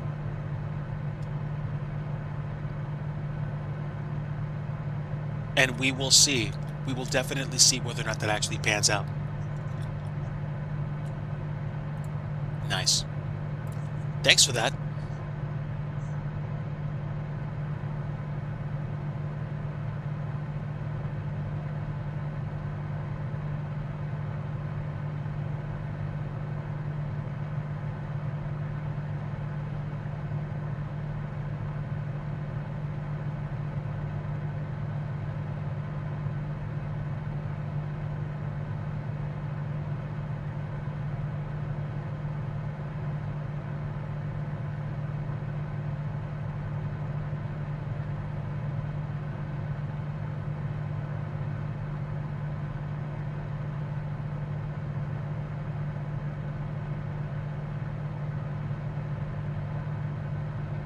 Orel, just wanted to let you know in appreciation for your patronage today, along with your helpful tips and insightful comments, I have now made you an honorary VIP.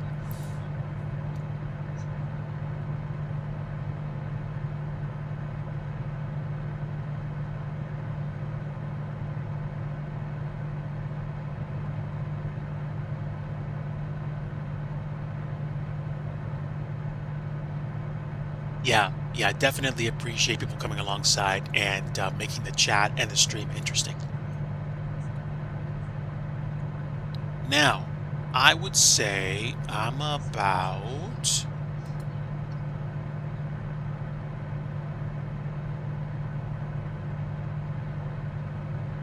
Let's see, how far out am I? Hiker's like 12.3 nautical miles out, and I'm another probably 10. So about 20, between 20 to 25 nautical miles out from the airport at this point.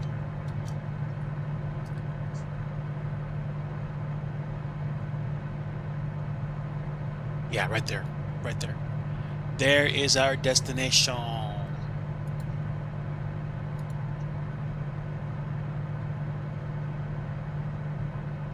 Okay, now I'm going to be 3,000 feet at Hager and then basically 2,500 before we begin our descent.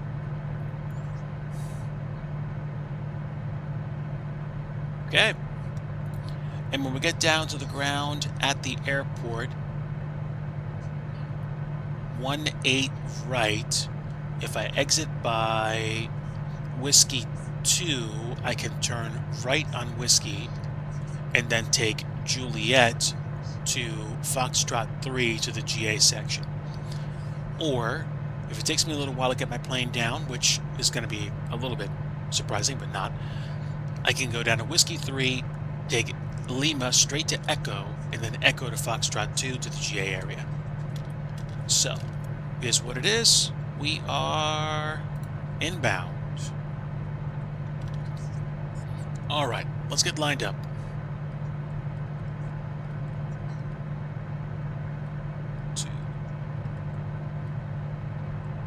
2, 3, 4, 5. Am I though? Let's see. As long as I can see the airport, I should be okay.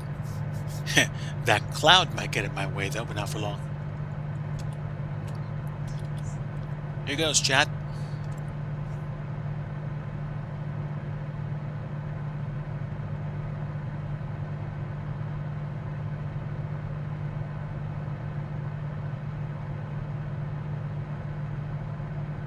Alright, do me a favor. Let's see if we can do nav and approach.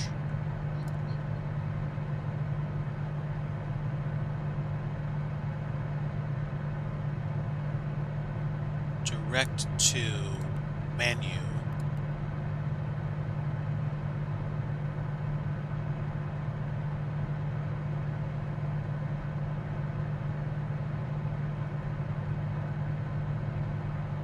It's an RNAV, so theoretically I shouldn't need to tune any kind of frequency at all.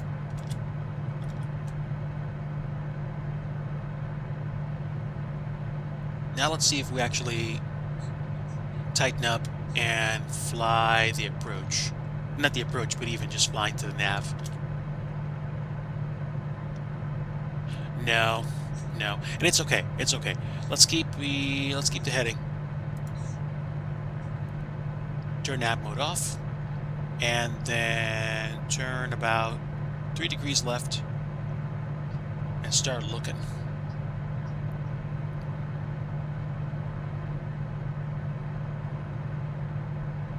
Can't see anything yet because I'm still like 15 nautical miles out, and I'm not very, very far up in the air, so I'm not going to see too much. I think I see the runways. Oh, we have a proc button too? Okay, hold on. Wait.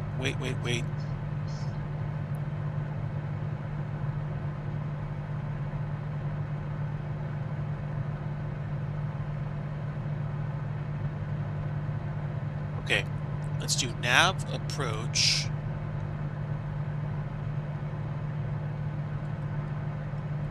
All right, let's get down to 2,500 feet.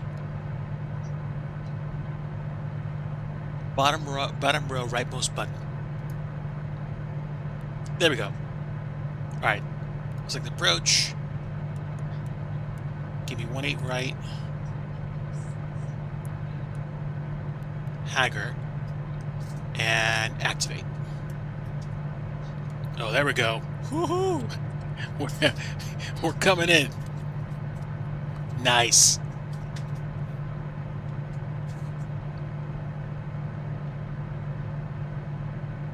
Okay, so I'm going to be under the altitude for it, but at the same time, is what it is. If we turn right, we should see the runway lights coming over there. Complete freedom, my friend. It is such a pleasure to have you in here. Thanks so much for dropping in. We are literally on the home stretch of a flight from Paducah to Huntsville, and we are about to hook into the approach for 18 right, and that's assuming that we actually correct here. Yeah, there we go. Okay, there we go. Approach mode is on.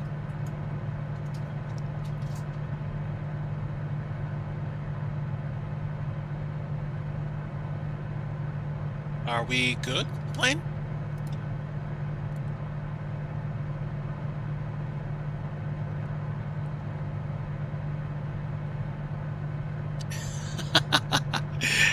I guess we borked.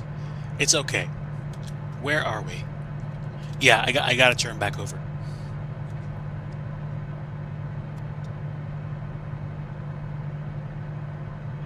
Oh, okay. So,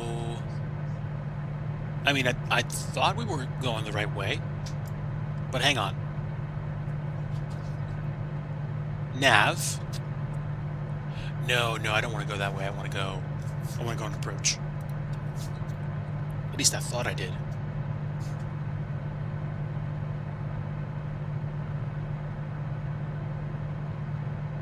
So it hooked in for a moment. Move the cursor with the knob to the next waypoint, then hit direct to. Okay.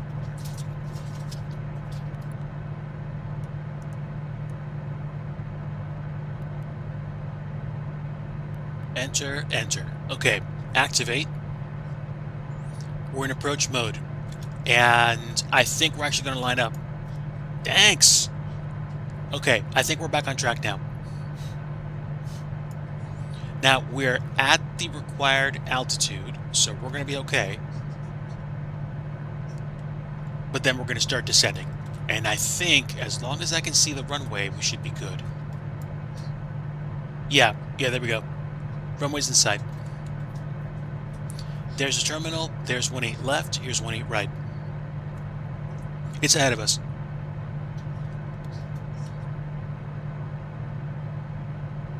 Nice. Let me start slowing down. Give me full rich and full prop.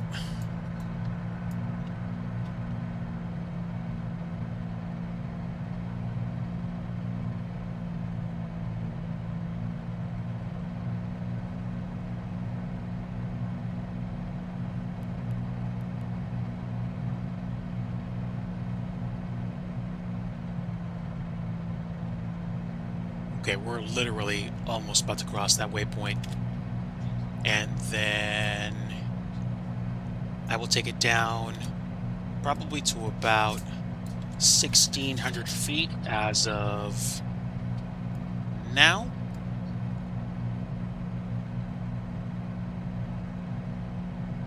And there we go, we're turning in.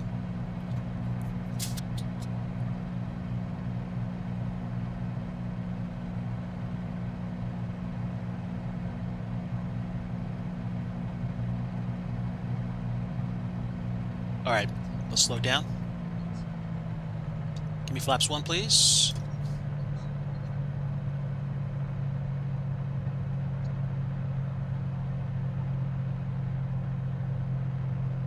If we're going to land as slow as I hope we will, then we should most likely be able to make Whiskey 2. And then, what was the other taxiway? Whiskey 2 to Whiskey, and then left turn out to Juliet. And then Foxtrot 3.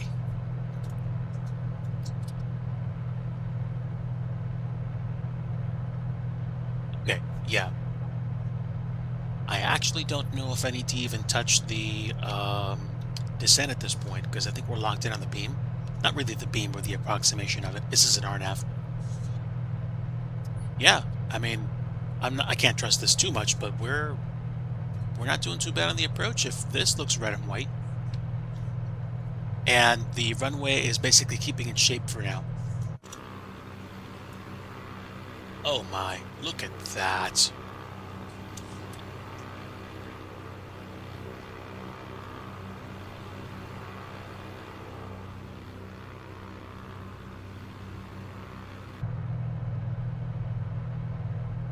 You can almost smell the pre-summer evening in this out here. When glide path is captured, it shows GS instead. Okay, yep. So we are... Okay, we just crossed 1,600 feet. Oh, we're going to 1,500. So once it levels off, I'm going to hit the AP button, which you just did.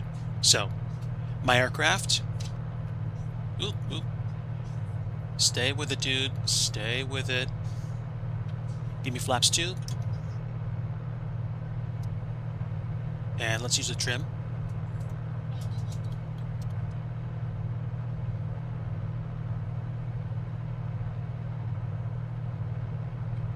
Okay. Give me a little bit more zoom, please. Let's go.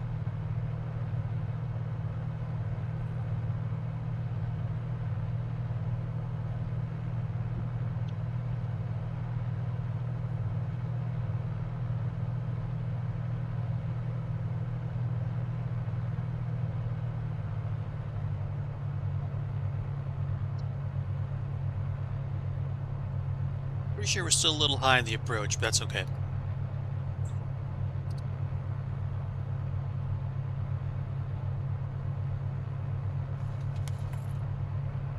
Oh, excuse me.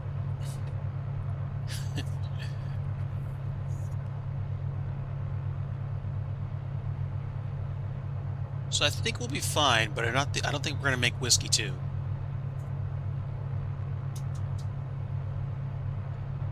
Right. So like 50-ish feet.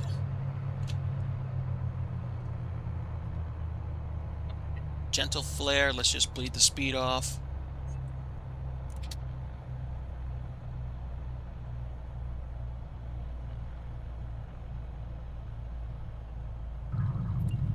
There we go. Welcome down, everybody.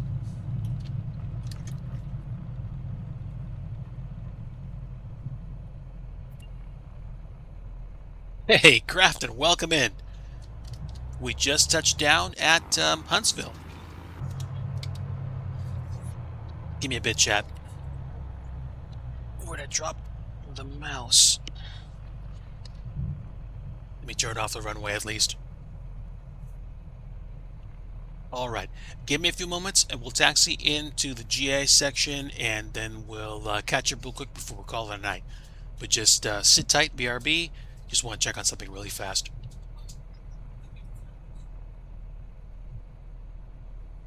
All right, sit tight.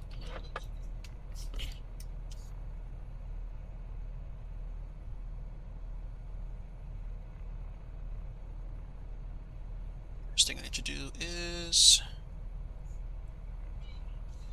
find out where my mouse went. There we go.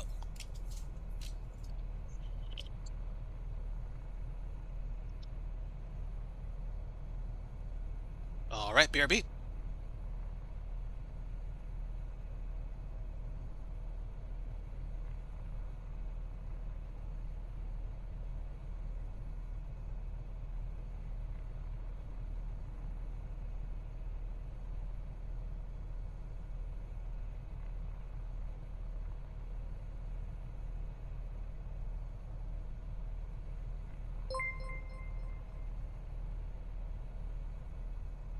Thanks for the follow. Be right back.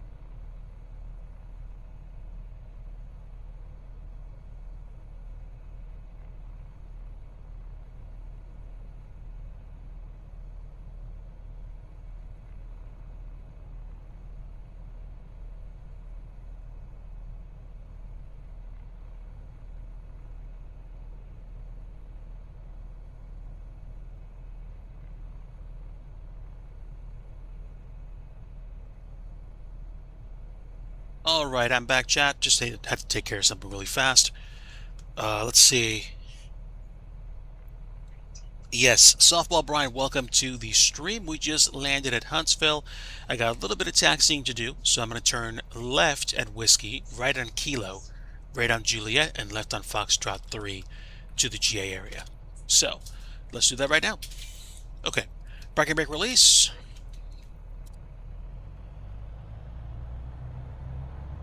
At least I think.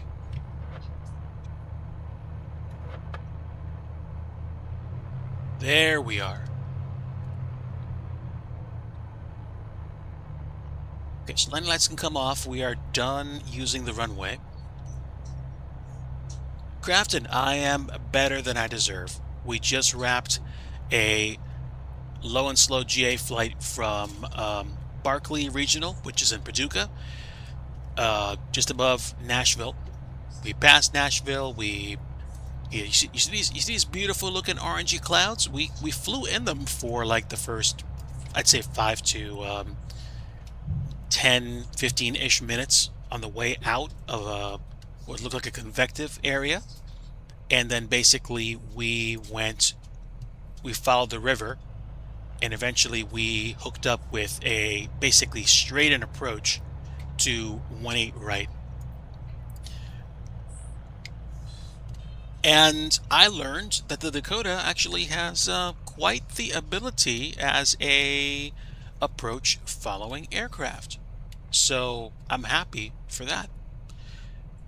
This is freeware scenery available through flightsim.to. And basically for free 99, I'm happy with it. Yes, MSFS 2024, that is correct. Yeah, seriously, the visuals alone, the atmospherics, just make this such an experience. Yep. Oh, look at that. We do have some traffic out here. I think like a Delta Express, or is that SkyWest? I think SkyWest is Delta, and I think Republic is like United Express or something. But yeah, we have arrived. We're going to be coming into the GA area very shortly.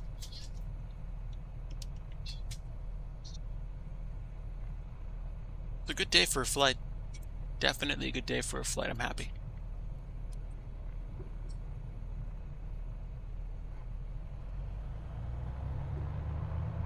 Oh wait, did I go the right way?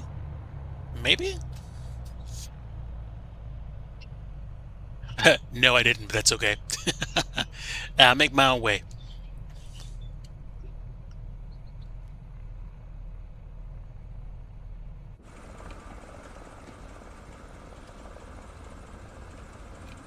Oh, dude, look at that. We even have a jet coming in. That is so dope.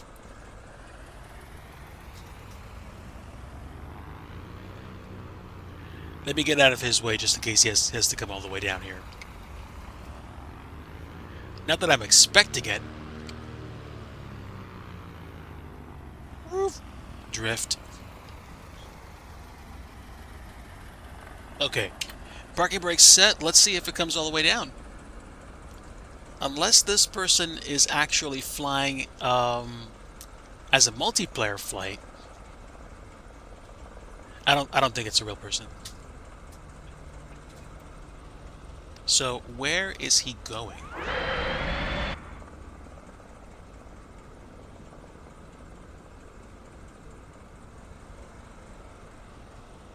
Oh, no. No, I don't think so. I think it's AI traffic because it's going to the runways.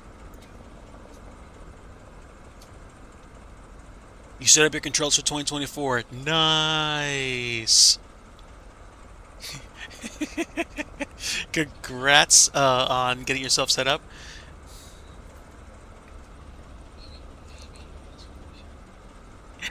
I think, yeah, I'm about 1,000% sure it's AI because of the fact that it just went like straight through here. Uh, I don't think these are collision detection buildings and stuff like that, but I don't think somebody flying through here that's like MSFS multiplayer. The chances, like, there's a chance that people don't have the same scenery that you're using. So it struck me as odd that basically they just, came through no problem. So that's fine. That's fine. As far as I'm concerned, though, we're done for today. So basically, I'm going to go ahead, pull this thing full lean, cut the motor, and then basically start shutting off. So pitot heat can come off, collision lights can come off, fuel pumps can come off. We will turn off avionics.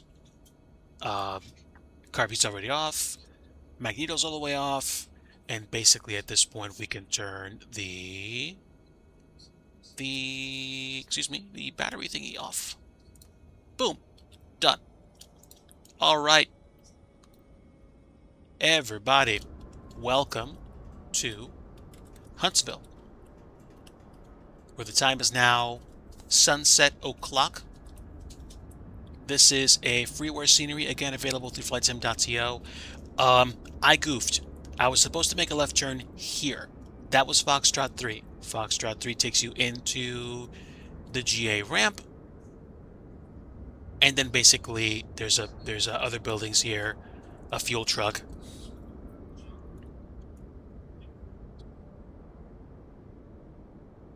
Oh, flying the DA-42 across the what? Across the ditch? Okay. This, I believe, is the FBO. Wow, whoever did this, went for it. That's cool. Signature Aviation, and we've got a hangar here.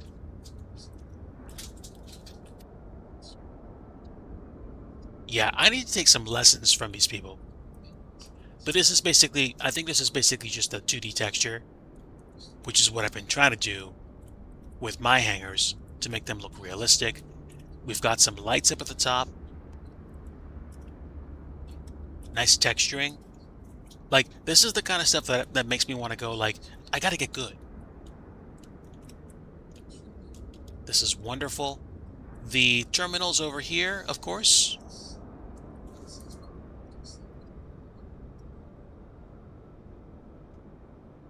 You should have this week for your idea. And this is Delta Connection. There we go. No interior in this terminal, I'm pretty sure. And it's okay too, because that saves on performance. But this is a good looking scenery. Honestly is.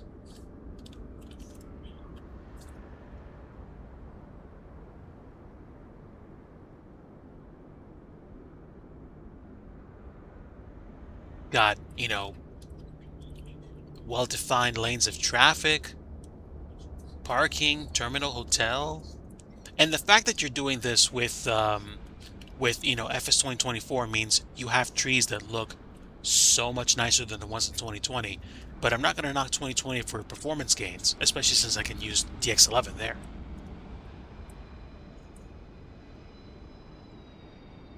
Parking. Okay, so yeah, departures. I guess you can park here and then basically take the land bridge to the terminal. Even the departure section looks wonderful.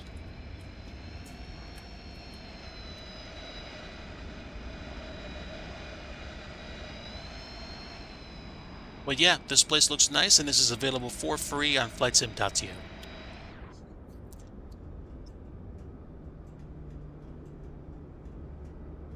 Seriously, seriously, somebody really did know what they were doing. Um, it looks wonderful. It's just simple details, and they knew how to basically do an airport. So I'm glad for that. This was a great trip. If I'm going to be on later tonight, I'm not going to be streaming. I'm more than happy with this. Normally, I stream during the week at night, briefly, and usually with my microphone and audio turned off, just to focus on doing Blender work to add things. Sometimes I add things in the scenery. I'm trying to figure out how to solve a few problems and finish a few buildings for places like Higginsville, which is Kilo Hotel India Golf. I actually have 2020 and a separate 2024 version of that scenery on flightsim.to, but I haven't uploaded my latest changes for 2024 yet. There are also a few airports that I'm working on right now to try to get started, and I'm also trying to get to a healthier place to keep grinding on stuff like this. Basically, I really am trying to spend time wisely, but I'm not gonna lie, the work that I do, it's draining, and I'm praying for something better, something that will let me just think differently, or I'm just gonna have to grow tougher skin and just deal and figure out how to just do the things that I need to do so I can make sure that I afford time appropriately. Crafton, my friend, thank you so much. Appreciate you. Appreciate everybody that stopped by today. Just seriously, folks, thanks so much for hanging out with me. Um, since we have as many folks as we do, let's do this. Let's find somebody wonderful to keep passing this to. Let's see who we can raid. So, who is on right now that we can say hello to? I don't know. I'm still looking. And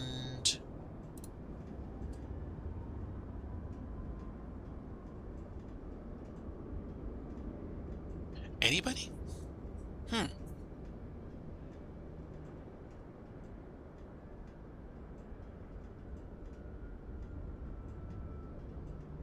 Yeah. Let's see. Let's see if this person's actually doing something interesting. They are getting ready to... Oh, no, they're still flying. Okay. They are on apparently the other side of the world. And who else is doing flight sim that I don't follow? Let's see. No, I think we're good. All right. So, let me do this. Let me get set up for a raid. Again, thanks so much, everybody. I am usually talking about my stuff on Discord on a regular basis. So if you're not a member of my Discord, I'm going to give you the opportunity to join right now. Let me copy the invite. And basically, I talk about flight simming, scenery development, my life and faith in Jesus Christ, and what I do on a regular basis, or some of the funny topics that I have. So if you want to be a part of the conversation going forward outside of normal streaming times and to find out when I do stream, that would be the next step. So let me just double check again.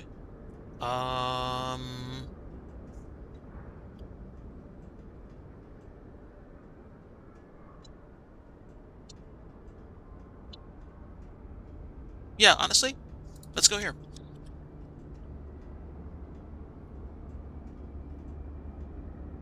All right. Thanks again, everybody, for tuning in for tonight's stream. I will probably post up when the next stream is going to be, but it's going to be during the week, and it's going to be a quiet dev stream. So, appreciate everybody stopping by. And like I always like to say at the end of every stream, if you want true peace, you want the Prince of Peace, and that is Jesus Christ. My friends, thank you for your time. Thanks for stopping in. Thanks for hanging out with me as we flew down to Huntsville, Alabama. Stay tuned for the raid. And until next time, we'll see ya. Bye.